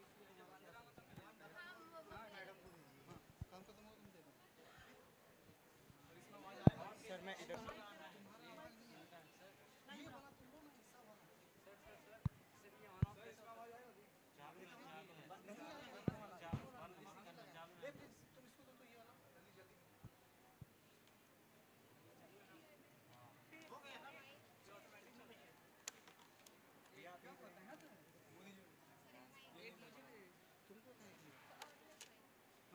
सर आप यहाँ पे रहेंगे ना आप अभी नहीं, प्रोग्राम खत्म हो जाए ना। हाँ ये लो।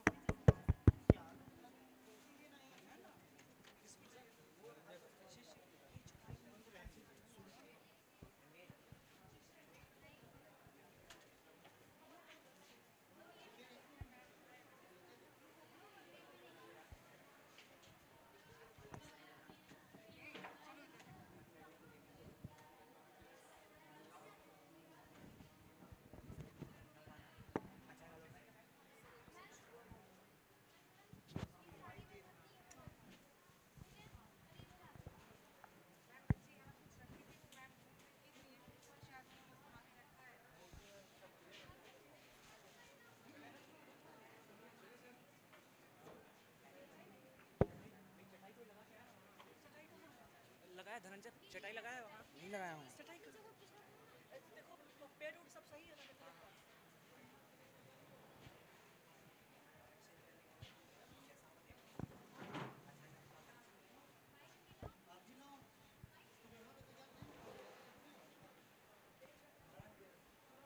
मैम बेंच अब देख लीजिए मैम, आप अब बताइए शिफ्टिंग का मैम क्या है मैम?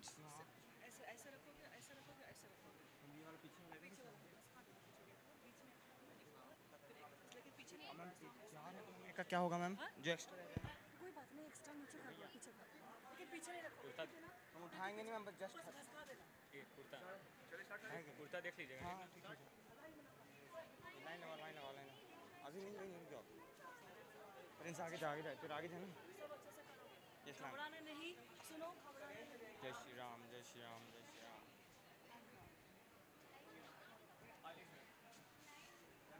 रणवीर चलो, ये तो मतलब 2 माइक हो गया है, मिल जाएगा सबको।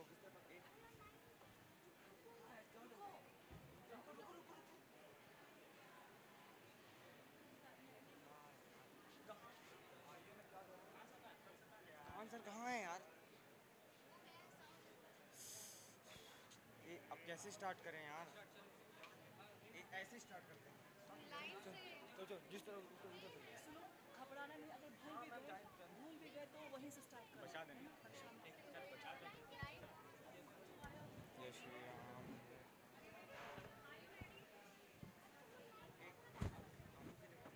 आशा दीदी आइए ना। अभी मैं ऑन ही नहीं करूँगा माइक।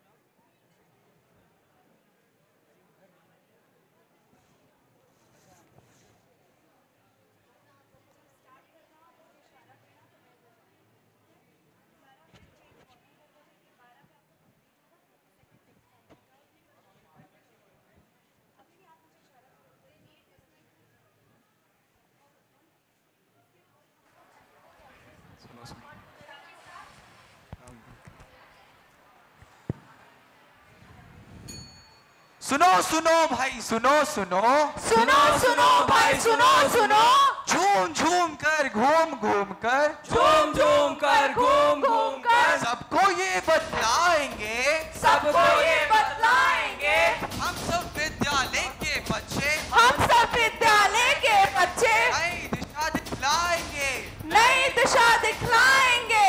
आओ आओ नाटक देखो आओ आओ नाटक देखो आगे वाले पीछे जाओ आगे वाले पीछे जाओ पीछे वाले आगे बैठो पीछे वाले आगे बैठो।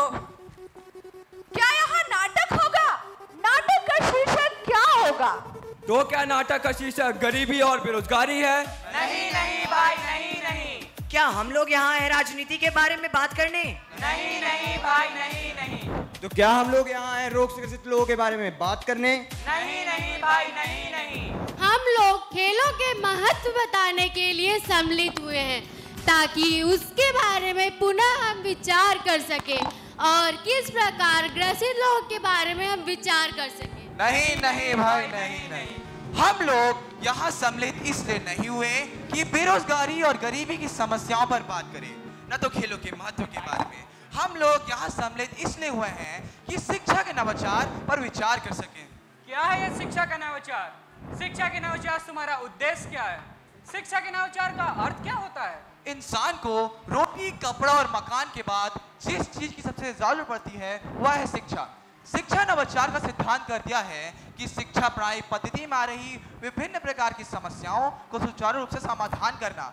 जैसे कि आप पुराने पाठ्यक्रम की पद्धति को देखें और आज के पाठ्यक्रम की पद्धति को देखें तो इन सब में जमीन और आसमान का अंतर है। सही कहा भाई, सही कहा। शिक्षा मानव को अच्छा इंसान बनाती है। सही कहा भाई, सही कहा। शिक्षा सफलता की नई सीढ़ी है। बिल्कुल सही, बिल्कुल सही। शिक्षा के द्वारा हम दुनिया बदल सकते हैं। बिल्कुल सही, बिल्कुल सही। प्राचीन काल शिक्षा प्रणाली में गुरु शिष्य का संबंध आदर्श होने के कारण प्रेरणादायक है। ऋग्वेद में गुरु को ज्ञान के परिपूर्ण कुछ कहा गया, अन्य वेदों में उन्हें गुरु या आचार्य की संज्ञा दी गई है, जिसका अर्थ है अच्छे आचरण वाला। गुरु के द्वारा ही शिष्य अपने जीवन में सफल होने के काबिल हो पाता है। जैसा कि आप सब जानते हैं, गुरुकुल एक प्राचीन काल शिक्षा प्रणाली है, जिसमें शिष्य अपने गुरु के साथ रहकर उनकी सेवा करते करते शिक्षा ग्रहण करते हैं। तो आइए इस नाटक के माध्यम से इसे जानते हैं। ओम भूर्भुवस्वः तस्य वितुर्वरेण्यं भर्गो देवस्य धीमहि धियो यो नः प्रचोदयात्। प्रणाम गुरुवर। मैं भगवान परशुराम शिष्य द्रोणाचार्य आज बड़ी प्रसन्नता से आप सबको ये सूचित कर रहा हूं कि आप सबका अध्ययन काल समाप्त हुआ। आप सबके पास शिक्षा से संबंधित जो कोई प्रश्न है वो मेरे समस्त प्रस्तुत करो। हे गुरुवर, हमारी शिक्षा ग्रहण करने का महत्व क्या है? ये संसार ज्ञान का भंडार है। जो शिक्षित नहीं उसके जीवन में स्वाद नहीं, जैसे बिना पर के पंछी। हे गुरुवर, मैं चाहता हूं कि आप हमें शिक्षा के इस आखिरी दिन पर शिक्षा की कुछ नई नीतियों के बारे में बताएं। इस धरती पर हर एक चीज का कुछ ना कुछ महत्व अवश्य होता है। और तुम बताओ, तुम्हें यहाँ क्या दृश्यत हो रहा है? बस हम शिष्य, आप एक छोटी सी कुटिया जिस वृक्ष के नीचे बैठे हैं वो, कुछ खरगोश और यमुना नदी।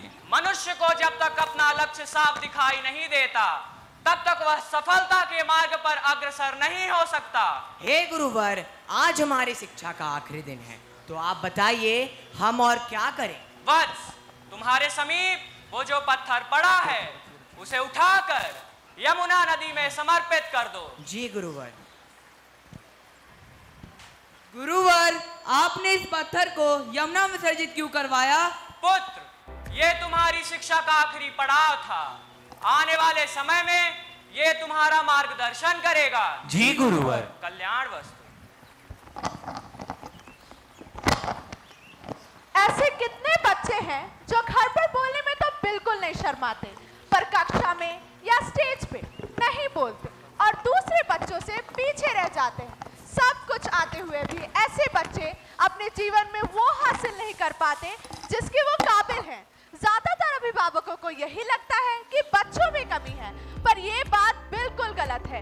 कमी हमारे शिक्षण नीति में है, जो संचार के नाम पे एक व्याकरण की किताब दे देते हैं। अगर अच्छे से तैयार किया जाए तो कोई भी बच्चा एक आत्मविश्वासी वक्ता बन सकता है। हमने और हमारे समूह ने विचार किया है कि बच्चों के लिए उपचारात्मक शिक्षण होना चाहिए, जिसमें एक कक्षा में एक शिक्षक और 5 विद्यार्थी होंगे। वो शिक्षक उनके लिए एक संचार कार्यक्रम बनाएगा। उस कार्यक्रम में संचार के साथ साथ महत्वपूर्णता से सोचने की कला, महत्वपूर्ण सामाजिक कौशल और शारीरिक हाव भाव जैसी सारी चीजें सिखाई जाएंगी। तो आइए हम सभी नवीकरण की शाला में प्रस्थान करते हैं। दिल ये पुकारे आजा, मेरे गम के सहारे आजा, भीगा भीगा है समा, ऐसे में है तू कहाँ, मेरा दिल ये पुकारे आजा, मेरे गम के सहारे आजा। क्या हो रहा है यहाँ पे? सब लोग अपनी सीट पे बैठ जाओ और मेरी बात बिल्कुल ध्यान से सुनो। आज हम लोग शिक्षा में हो रही कठिनाइयों और अरुचि के बारे में बात करेंगे। जी बताइए टीचर, शिक्षा में हो रही कठिनाइयाँ और अरुचि को किस प्रकार से दूर किया जा सकता है? शिक्षा प्रणाली अनेक गतिविधियों के माध्यम से करा सकते हैं, जैसे कि मॉडल के द्वारा, एक्टिविटी के द्वारा बच्चों को विभिन्न पर्यटन स्थलों को दिखाकर शिक्षा में आ रही कठिनाइयों और परिस्थितियों को दूर कर सकते हैं। बच्चों, आज मैं तुम लोग को एक कहानी सुनाती हूँ जो हमारे ही विद्यालय की कक्षा 12वीं की छात्रा है, जिसने अपने नई शिक्षा नीति के द्वारा एक मॉडल का निर्माण किया है और उसे सम्मानित किया है। ये हमारे लिए गौरव की बात है। उफ, ये लड़की और ये मोबाइल, तंग आ गई हूँ मैं तुमसे। दिन भर मोबाइल चलाती रहती हूँ, दिन भर। क्या लगता क्या है तुमको कि तुम्हारा 12th में 90% आ गया तो तुम दिन भर मोबाइल चलाओगी? अरे मम्मी, मैं पूरा दिन फालतू चीजों में फोन नहीं चलाती हूँ। मैं प्रधानमंत्री द्वारा योजित किए हुए साइंस इंस्पायर अवार्ड में पार्टिसिपेट की थी, जिसमें मैंने मोबाइल की मदद से एक मॉडल बनाया। अरे क्या हुआ? क्यों सुबह सुबह घर में कोहराम मचा रखा है? आप ही के लाड प्यार का नतीजा है जो आज ये लड़की तक सर पे चढ़ गई है। तुम तो चुप ही रहो, जब देखो तब मेरी बेटी को परेशान करती रहती हो। अगर आज वो मोबाइल का दुरुपयोग कर रही होती तो इस स्तर पर नहीं होती। कौन सा स्तर? क्या तुम्हें नहीं पता? नहीं, मुझे नहीं पता। आज ये जिस स्तर पर है, सिर्फ मोबाइल और नई शिक्षा नीतियों के कारण। जिला स्तर पर जो साइंस इंस्पायर अवार्ड आयोजित किया गया था, उसमें मेरी बेटी ने प्रथम स्थान प्राप्त किया है, जिसके कारण स्वयं जिला अधिकारी ने सम्मान के तौर पर 10,000 रुपए का चेक और एक प्रमाण पत्र भी दिया है। आने वाले समय में इसे राज्य स्तर पर भी सम्मानित किया जाएगा। अरे वाह बेटा, ये तो बहुत खुशी की बात है। अभी ये बात मैं सबको बता के आती हूँ।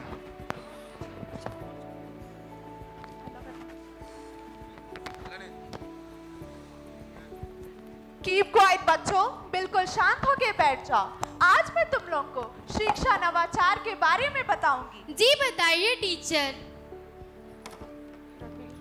आखिर क्या है शिक्षा का नवाचार? शिक्षा नवाचार एवं शैक्षिक नवाचार का अर्थ है शिक्षा के क्षेत्र में नवीनता लाना।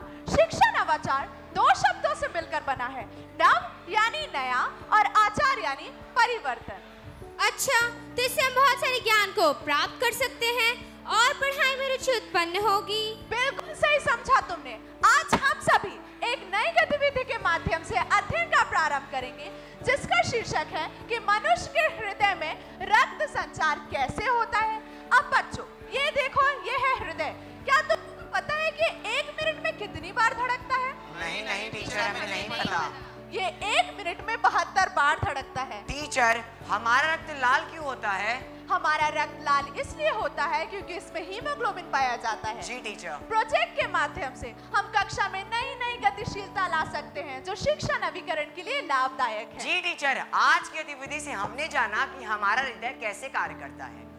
अच्छा नायशा, तुम्हारी बहन क्या कर रही है इस समय पर? अरे कुछ नहीं, उसकी प्रथम वर्ष में पढ़ाई रुक गई थी, तो अगर उसको अपनी पढ़ाई पूरी करनी है तो उसको फिर से शुरू से करना पड़ेगा। अरे ये क्या, तुम्हारी बहन को यह भी नहीं पता कि नई शिक्षा नीति क्या है?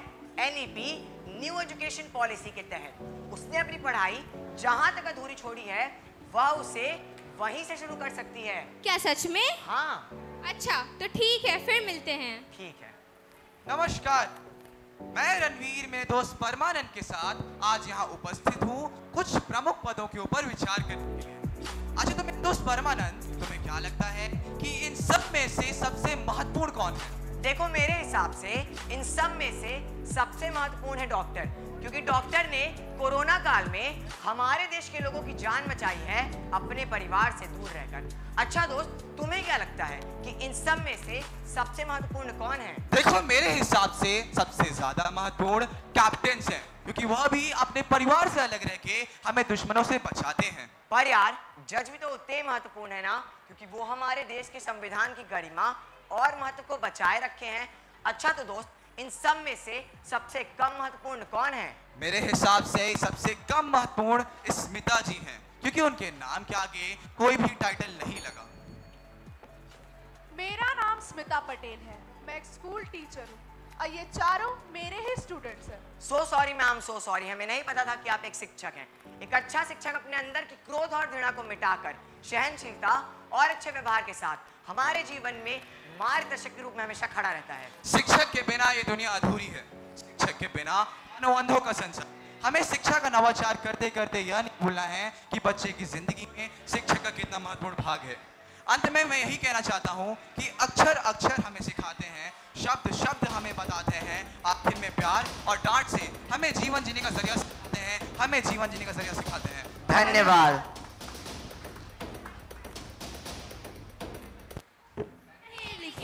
चलो चले हम चलो चले, खेल खेल में पढ़े लिखे, जिसमें होंगे क्रियाकलाप शिक्षक होंगे अपने साथ। जिसमें होंगे क्रियाकलाप शिक्षक होंगे अपने साथ। शिक्षा के क्षेत्र में प्रयुक्त शिक्षण अधिगम संसाधनों को और अधिक प्रभावी बनाने हेतु नए साधनों एवं क्रियाकलापों की अभिव्यक्ति हम इस नाटक शिक्षक से शिक्षा तक में देखेंगे। मैं हूँ सूत्रधार और चलिए मैं आप सबको ले चलता हूँ सेजल के घर। एकम द्वे वदन्तु सर्वे त्रीणि चत्वारि। अरे सेजल, ये क्या गा रही है? ये भी कोई गीत है? हाँ हाँ, ये संख्या गीत है। ये हमारी संस्कृत वाली शिक्षिका ने हमें सिखाया है। अच्छा, सुना तो। एकम द्वे वदन्तु सर्वे त्रीणि चत्वारि आनयवारि पंचे षट् कराभ्याम पट् सप्त अष्ट संस्कृत निष्ठ नव दस भाषा प्रवेश। अरे वाह सेजल, ये तो बड़ा अच्छा गीत है। गीत के माध्यम से ही संख्याएं याद हो गईं। हाँ हाँ, हमने स्वावलंबी बनना भी सीखा है। हमें स्वावलंबी होना चाहिए। मेरे पास 8 नौकर हैं, आपके पास भी 8 नौकर हैं, हम सभी के पास 8 नौकर हैं। 8 नौकर? तो फिर मैं क्यों काम कर रही हूँ? ये 8 नौकर हमें स्वावलंबी बनाने में हमारी सहायता करते हैं। ये हैं 2 हाथ, 2 पैर, 2 कान, 2 आँखें। ये प्रच्छन्न हमारे सहायक हैं। ये हमेशा हमारे अधीन रहते हैं। हम जब चाहे इनसे काम करा सकते हैं। पर जब नौकर नहीं आते ना तो बड़ा कष्ट का अनुभव होता है। आज से मैं भी स्वावलंबी बन गई हूँ। मैंने अपना टिफिन धो लिया है और विवान का भी। माँ, मैं भी स्वावलंबी बनूंगा। मैं भी अपना काम खुद से करूंगा। हाँ हाँ बेटा, तुम भी स्वावलंबी बनोगे। स्वावलंबी बने क्योंकि स्वावलंबन ही मनुष्य के अंदर नई ऊर्जा को जागृत करता है। तो आइए चलते हैं विद्यालय की ओर। सुप्रभात बच्चों। सुप्रभात गुरुजी। कैसे हो आप सब? ठीक है गुरुजी। आज आप लोगों ने प्रार्थना में क्या कुछ नया सीखा? गुरुजी, मुझे आज का प्रार्थना गीत अन्य दिनों से बहुत अलग लगा। अच्छा। गुरुजी, मुझे तो प्रार्थना के बाद का सुविचार बहुत अच्छा लगा। गुरुजी, मुझे तो शब्दार्थ बहुत अच्छा लगा, जिससे हमारा शब्दकोश भी बढ़ेगा। वाह। मुझे तो भाषण अच्छा लगा, जिसमें हमें G20 समिट के बारे में बताया गया है। अच्छा। मुझे तो सामान्य ज्ञान अच्छा लगा। वाह। गुरुजी, मुझे तो समाचार अच्छा लगा, जिससे दुनिया के मुख्य समाचार हमें नहीं मालूम चल रहे हैं। चलो, आप सब लोगों को ये गतिविधियां अच्छी लगी तो आपको भी इनमें भाग लेना चाहिए। जी गुरुजी, हम भी भाग लेंगे। अब सब लोग ध्यान से उपस्थिति बोलेंगे। विवान, अंशिका, विवेकानंद। नंदा उपस्थित हूँ गुरुजी। क्या हुआ विवेकानंद, तुम रुआसे से क्यों लग रहे हो? गुरुजी, मेरा नाम विवेकानंद है, लेकिन ये सभी मुझे नंदा नंदा कहकर चिढ़ाते हैं। क्या करूं? क्या अपना नाम बदल लूं? ये नाम मेरे बुढ़े दादाजी ने दिया था। कितना लंबा नाम है। क्या कहा? बुढ़े दादाजी? ये ठीक नहीं विवेकानंद। बैठो, मैं तुम्हें समझाता हूँ। हम सभी के जीवन में 4 अवस्थाएं होती हैं। पहली बाल्यावस्था, जिसमें तुम सब हो। दूसरी युवावस्था, जिसमें तुम्हारे कॉलेज में पढ़ने वाले भाई बहन हैं। तीसरी प्रौढ़ावस्था, जिसमें तुम्हारे माता पिता हैं। और चौथी वृद्धावस्था, जिसमें तुम्हारे दादाजी हैं। हम सभी को अपने जीवन में इन 4 अवस्थाओं से गुजरना होता है। इसीलिए अपने दादाजी का सम्मान करो और उनके रखे नाम विवेकानंद से खुश रहो।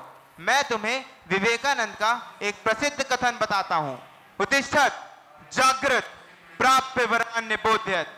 अर्थात उठो, जागो और तब तक नहीं रुको जब तक अपने लक्ष्य को प्राप्त ना कर लो। अब से कोई उसे चिढ़ाएगा तो नहीं? नहीं गुरुजी। बुजुर्गों का धन्यवाद हम करें गुरुजी। सम्मान, उनके अनुभव से बढ़ेगा हमारा ज्ञान। तो आइए चलते हैं अगली कक्षा की ओर। सुप्रभात शिक्षिका। सुप्रभात बच्चों। बच्चों, आज मैं आपकी कॉपी देखूंगी। अंशिका, सबकी कॉपी जमा करो।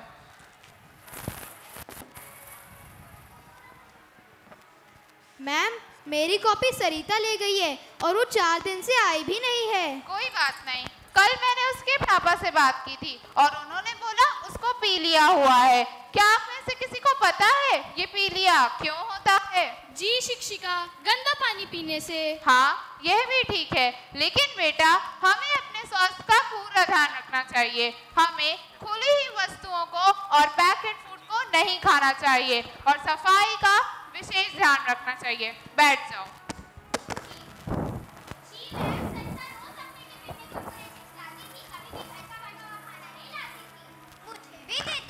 हाँ हाँ ठीक है, तो देखो कुरकुरे चिप्स खाने का नतीजा यह है कि वह आज बीमार है और ठीक से खड़ी भी नहीं हो पा रही। बच्चों, हमें हमेशा स्वास्थ्यवर्धक भोजन करना चाहिए, तभी आप सभी स्वस्थ रहेंगे और आप सभी नियमित रूप से विद्यालय आएंगे। ठीक है बच्चों, अब हम कल मिलते हैं। धन्यवाद शिक्षिका। और अच्छा स्वास्थ्य, ये दोनों जीवन के सबसे बड़े आशीर्वाद होते हैं। तो आइए चलते हैं अगली कक्षा की ओर। सुप्रभात गुरुजी। सुप्रभात बच्चों। अरे ओम, ये तुम कौन सी ड्रेस पहन कर आए हो? ये तो शुक्रवार की ड्रेस है ना, और आज तो शनिवार है। क्या शनिवार? मुझे तो लगा कि आज मंगलवार है। कल रविवार था तो आज मंगलवार ही होगा। कुशाग्र, तुम बताओ कि कल कौन सा दिन था? कल तो गुरुवार था, क्योंकि मेरी मम्मी गुरुवार को व्रत करती है। कल मेरी मम्मी का व्रत था। गुरुजी, कल ना रविवार था और ना कल गुरुवार था। कल शुक्रवार था, क्योंकि कल मेरी मम्मी का प्रदोष का व्रत था। हाँ हाँ, कल शुक्रवार भी था और प्रदोष का व्रत भी। कुशाग्र और आस्था, तुम दोनों की मम्मी ने कल प्रदोष का व्रत रखा था, जो कि तिथि के अनुसार आता है।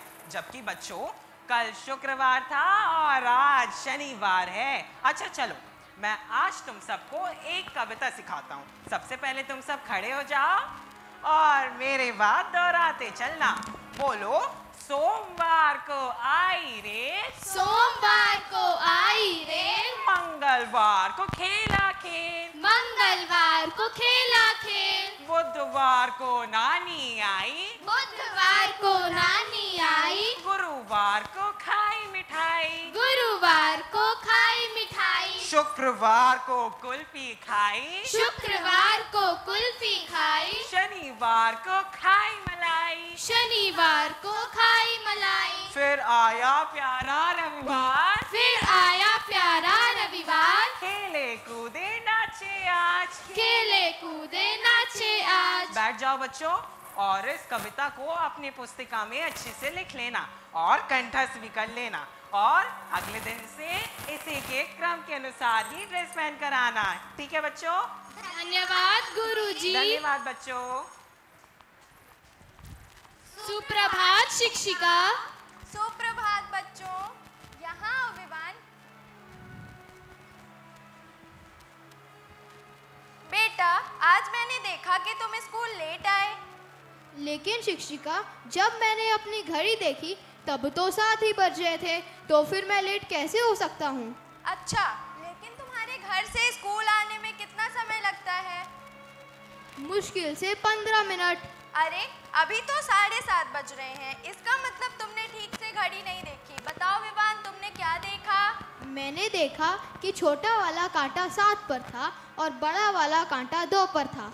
इसका मतलब बेटा, तुम्हारी घड़ी में 7:10 हो रहे थे। लगता है तुमसे घड़ी देखते नहीं आती। चलो बच्चों, बताओ किससे किससे समय देखते नहीं आता? शिक्षिका, मुझसे नहीं आता। जाओ विवान, बैठ जाओ। ठीक है बच्चों, तो आज मैं तुम सबको समय देखना सिखाती हूँ।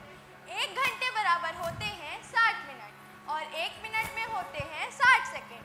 पूरे दिन में होते हैं 24 घंटे, 12 घंटे दिन और 12 घंटे रात। तो चलिए अब हम घड़ी के माध्यम से समय देखना सीखते हैं।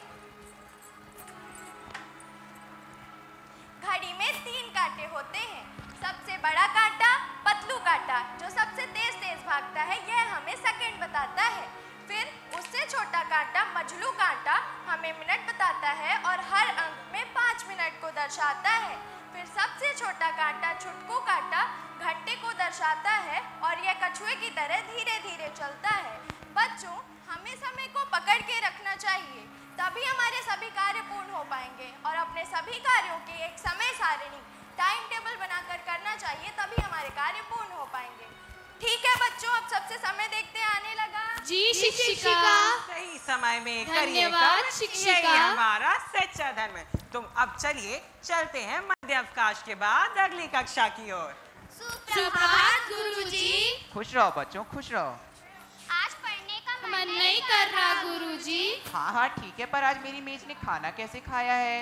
गुरुजी, आपकी मेज में खाना अंशिका नहीं खाया है, वही वहाँ रोज खाती है। जी अच्छा? गुरुजी, ये रोज आपकी मेज पे खाना खाती है। अंशिका। पर मैं तो पोहा लाई ही नहीं, तो मैंने कैसे गिराया? तो लगता है मैंने ही आज यहाँ पे खाना खाया, मैं ही साफ कर देता हूँ। नहीं नहीं, मैंने ही गिराया है। गुरुजी दीजिए, मैं साफ कर देती हूँ। शाबाश अंशिका। बच्चों, हमें अपने आसपास के जगहों को साफ और स्वच्छ रखना चाहिए, क्योंकि ये हमारे जीवन के लिए हानिकारक सिद्ध हो सकता है। साफ रखो तुम अपनी कक्षा, जहाँ पे पाते हो शिक्षा। कचरा कूड़ेदान में डालो, गंदगी को मत फैलाओ। चलो आज मैं तुम्हें बाहर ले चलता हूँ। अच्छा बताओ, ये आसमान कैसा दिख रहा है? गुरुजी धुंधला दिख रहा है। क्या आपको ये नीला नहीं दिख रहा है? नहीं गुरुजी। क्या आपको इसका कारण पता है? नहीं पता गुरुजी। इसका कारण हम सब हैं। ऐसा क्यों गुरुजी? बच्चों, आज हमारा वातावरण प्रदूषित हो चुका है। हमारे शहर, गांव, नाली, घर कुछ प्रदूषित हो चुके हैं। हम जहाँ भी देखते हैं वहाँ पर सिर्फ हम गंदगी और गंदगी ही पाते हैं। बच्चों, आप सब प्लास्टिक के पेनों का उपयोग करते हैं। जी गुरुजी। फिर उसे आप फेंक देते हैं। जी गुरुजी। वो धरती में गलता नहीं है और धरती की वर्क शक्ति को छीन कर देता है। इसलिए बच्चों, आपको कलम और स्याही का उपयोग करना चाहिए, जिससे हम कम से कम प्लास्टिक का उपयोग कर सकें। कल आपको प्लास्टिक के ऊपर निबंध लिख करके लाना है। जी गुरुजी। चलिए क्लास की ओर देश चलते की हैं। सफाई का कार्य केवल सफाई कर्मियों का नहीं होता है। क्या इसमें सामान्य नागरिकों की कोई भूमिका नहीं है? हमें इस मानसिकता को बदलना होगा। अरे रुको, वो पहाड़ा गीत तो सुनाते जाओ जो तुम रोज सीखते आ रहे हो। 2 एकम 2, साबुन से हाथ धो। 2 दूनी 4, सबसे करना प्यार। 2 3 6, रहना मिलजुल के।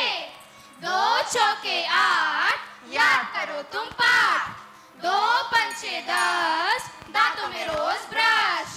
2 छक्के 12, कभी न लड़ना यारा।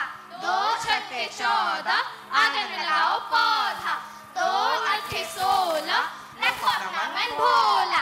2 नम्मे 18, निर्मल देश हमारा। 2 दाहम 20, लो सकता है तुम जीत। सत्य की खोज ही शिक्षा का परम उद्देश्य है। धन्यवाद। धन्यवाद।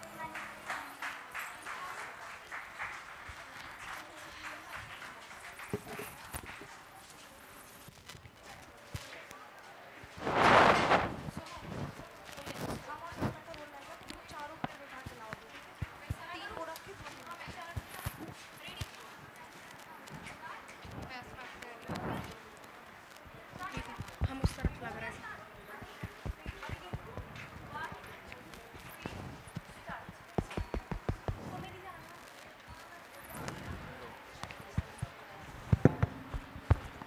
शिक्षा के क्षेत्र में प्रयोग शिक्षण अधिगम प्रक्रिया को और अधिक प्रभावी बनाने हेतु नए नए साधनों एवं विधियों का प्रयोग किया जाता है, जिन्हें हम शैक्षिक नवाचार या शिक्षा में नवाचार भी कहते हैं। आज मैं इस मंच के माध्यम से अपने साथियों के साथ मिलकर एक नाटक प्रस्तुत करने जा रही हूँ, जिसका विषय है शिक्षा में नवाचार। हेलो हेलो हेलो, मैं अध्यापक शिवांचल शर्मा केंद्रीय विद्यालय से बात कर रहा हूँ। मैं प्रियांशी खरे एकता स्कूल की अध्यापिका हूँ। आज मैंने आपके विद्यालय आने का निर्णय लिया है। क्या आप मुझे बता सकती हैं मैं आपके विद्यालय किस प्रकार से पहुँच सकता हूँ? मैं आपको मेरे विद्यालय की लोकेशन भेज देती हूँ। जी धन्यवाद। आपका मेरे विद्यालय में स्वागत है। धन्यवाद। मैं आपके विद्यालय में बच्चों की बहुमुखी प्रतिभा को बढ़ाने के लिए आया हूँ। शिक्षा में नवाचार एक ऐसी प्रक्रिया है जिसमें कुछ नए प्रकार से नई चीजें सिखाते हैं। बिल्कुल, नवाचार के प्रयोग से बच्चों को सीखने में सुगमता होती है। इससे उनके व्यक्तित्व का विकास होता है तथा बच्चों के अधिगम में भी प्रभाव पड़ता है। अब मैं अपने विद्यालय की शिक्षा एवं अन्य गतिविधियों से आपको अवगत कराती हूँ। जी बिल्कुल।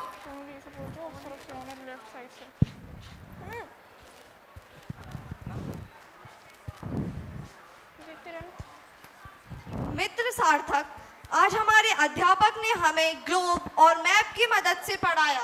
अच्छा, तो तुम्हें उससे क्या समझ आया? मैं तुम्हें ग्लोब और मैप का उपयोग बताती हूँ। हम मैप और ग्लोब की मदद से ज़्यादा बेहतर तरीके से सीख सकते हैं, जो कि हम केवल व्याख्याएं में नहीं सीख सकते। इसके सहायता से हम नदियाँ, पहाड़ों, देश विदेश आदि के बारे में ज़्यादा अच्छे से सीख सकते हैं। अच्छा, मेरे पास भी एक पुस्तकालय का प्रतिरूप है। इसका क्या प्रयोग होता है? पुस्तकालय वे पुस्तकों का संग्रह होता है जिनसे हम ज्ञानवर्धक कविताएं, कथाएं एवं महापुरुषों के बारे में जान सकते हैं। हमारे पुस्तकालय में परीक्षा हेतु पुस्तकें भी उपलब्ध हैं। क्या तुम मुझे यह बता सकते हो कि हमारे अध्यापक हमें इन सब सामग्रियों से क्यों पढ़ाते हैं? क्योंकि इनमें दृश्य, श्रव्य दोनों सामग्रियों का प्रयोग होता है, जिनसे हमारी कान और आँख दोनों ज्ञानेंद्रियां सक्रिय होती हैं, जिनसे हमें विषय को सीखने में सरलता होती है।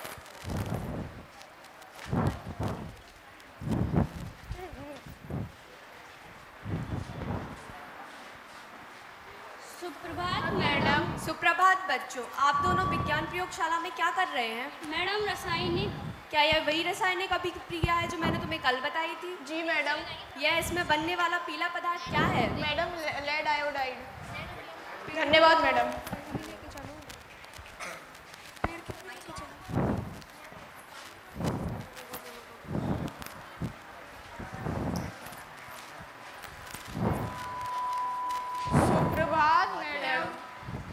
सुप्रभात बच्चों, इससे पहले आप कौन सा विषय पढ़ रहे थे? Madam computer.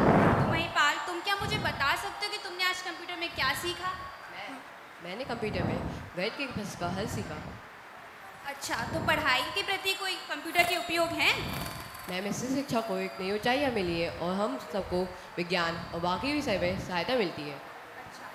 अच्छा, तो बच्चों चलो मैं आज आपको एक मोबाइल से कविता सिखाऊंगी और कल आप उसके रोचक तत्व लिखकर लाएंगे। नहीं मैडम, हम इनसे नहीं सीखेंगे।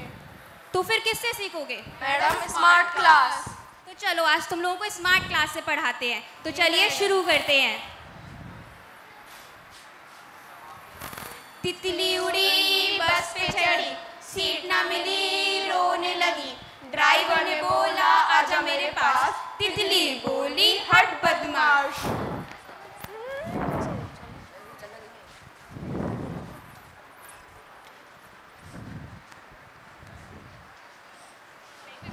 सुप्रभात मैडम।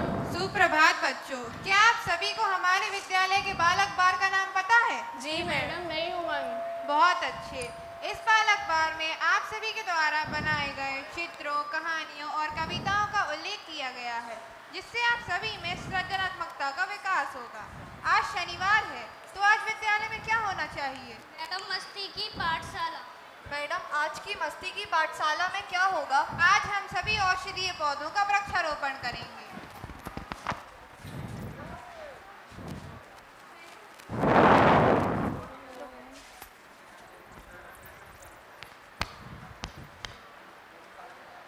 सभी मस्ती की पाठशाला में कुछ और भी करेंगे।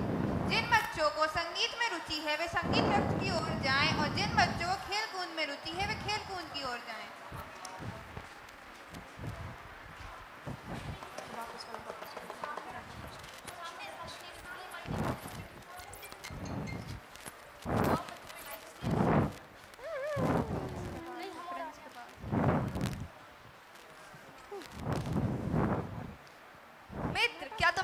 इस बार का समाचार बोर्ड प्रकाशन हमारी कक्षा ने किया है। हाँ, जिसमें राजवीर ने राष्ट्रीय, अविका ने राज्य स्तरीय, प्रियांशी ने स्थानीय एवं खेल कूद से संबंधित समाचारों को एकत्रित करके लगाया है।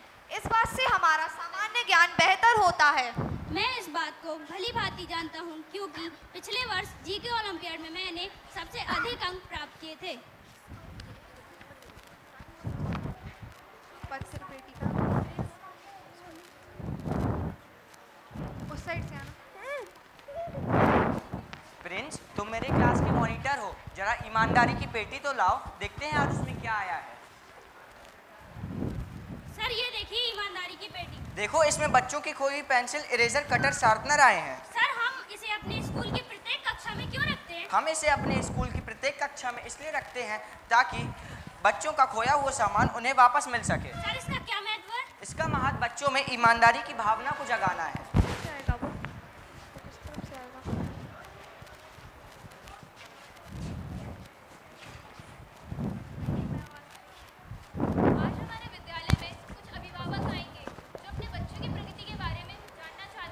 मैम, अभिभावकों को विद्यालय में बुलाने का क्या उद्देश्य है?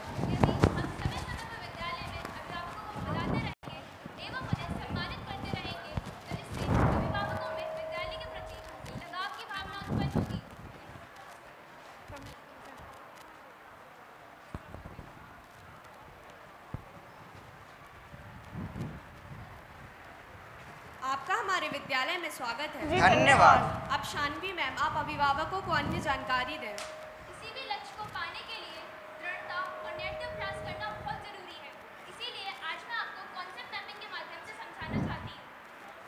यह किस प्रकार से मदद करेगा? कॉन्सेप्ट मैपिंग की मदद से हम बच्चों की प्रगति की ओर ध्यान देते हैं। यह देखिए कक्षा 10वीं का ग्राफ जो तिमाही परीक्षा से अर्धवार्षिक परीक्षा की ओर बढ़ता नजर आ रहा है। इससे हमें पता चलता है कि छात्रों की मेहनत, शिक्षकों की लगन एवं उनके सहयोग से उन्होंने उन्नति प्राप्त की है। अब मैं गार्गी मैम को अन्य जानकारी के लिए बुलाना चाहती हूँ। अब मैं आपको छात्र प्रोफाइल पंजिका के माध्यम से बताऊंगी। इसमें हम छात्र के व्यक्तिगत विवरण से लेकर उनकी रुचियों एवं परीक्षा परिणाम आदि का विवरण रखते हैं। यह देखिए, इसके माध्यम से आपके बच्चे के लिए वांछित लर्निंग आउटकम प्राप्त करने में सहायता मिलती है। हमारे समाज के हिसाब से देखें तो सबसे अच्छे अंक लाने वाला छात्र ही सर्वश्रेष्ठ माना जाता है। परंतु आज हम आपको इसलिए सम्मानित कर रहे हैं क्योंकि आपका बच्चा रोहित पूरे वर्ष विद्यालय में सर्वाधिक उपस्थित रहा। धन्यवाद। आपका बच्चा मोहित विद्यालय की गतिविधियों में बढ़ चढ़कर भाग लेता रहा। जी धन्यवाद। शुक्ला जी, आजकल की शिक्षा पद्धति और हमारे जमाने की शिक्षा पद्धति में बहुत अंतर रहा है। हाँ, जिसका कारण सिर्फ शिक्षा में नवाचार है। शिक्षा में नवाचार से आजकल के और हमारे जमाने के फर्क बहुत ज़्यादा हो चुके हैं। हाँ, ये मैं अपने बालक में भी अंतर देख रहा हूँ।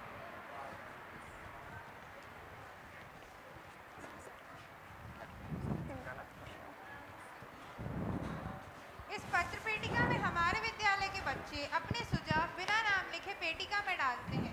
इसके माध्यम से हमारे विद्यालय के बच्चे बहुत अच्छे सुझाव देते हैं। हाँ मैम, इससे बच्चों के मन में विद्यालय के प्रति विश्वास की भावना जागती है।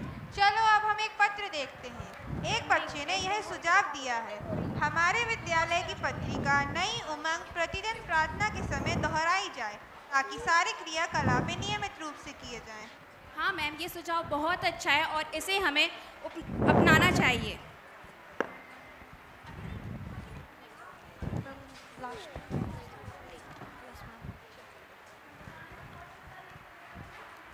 शिक्षा में नवाचार बहुत ही जरूरी है, लेकिन उसमें कुछ ध्यान रखने वाली बातें भी हैं। जैसे कि शिक्षा में नवाचार दिखाने नहीं अपितु सीखने और सिखाने की दृष्टि से भी किया जाना चाहिए और उससे प्राप्त परिणामों को समेकित शिक्षा डायरी में लिखना चाहिए। मैम, आप भी अपने विचार प्रकट कीजिए। हाँ मैम, हमें छात्रों की आयु, छात्रों के स्तर एवं उनके अंक अधिगम को ध्यान में रखते हुए शिक्षा में नवाचार करना चाहिए। मैम, मैं भी अपने विचार प्रकट करना चाहती हूँ। शिक्षा में नवाचार से प्राप्त परिणामों को अपनी डायरी में लिखना चाहिए। शिक्षा में नवाचार के लिए प्रयोग की जाने वाली सामग्री से छात्रों में स्मरण शक्ति, पर्यावरण की प्रति जागरूकता एवं सर्वांगीण विकास होता है। रट्टा मारने के दिन गए और रोचक शिक्षा के दिन आए। शिक्षा में नवाचार कुछ इस प्रकार भी है। परिवेशीय संसाधनों के प्रयोग से बच्चों को सीखने में सुगमता होती है। संगीत के माध्यम से बच्चों में ध्यान केंद्रित करने की क्षमता बढ़ती है। कहानियाँ और कविताएं खुद लिखने से बच्चों में सृजनात्मकता का विकास होता है। विज्ञान विषय में विज्ञान प्रयोगशाला में हम विद्यार्थियों को कुछ नए प्रकार से नई चीज़ें सिखाते हैं। खेल कूद से बच्चों में मानसिक और बौद्धिक विकास होता है। दृश्य श्रव्य सामग्री के माध्यम से ज्ञानेंद्रियां सक्रिय होती है, जिससे उनके पूर्ण विकास में बहुत सहायता मिलती है। धन्यवाद।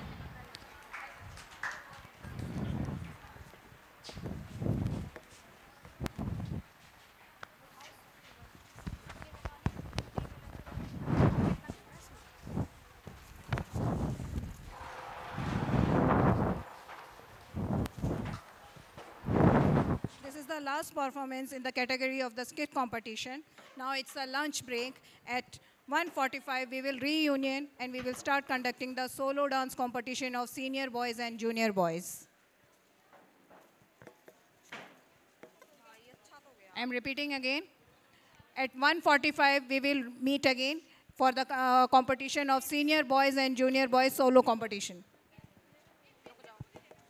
Judges.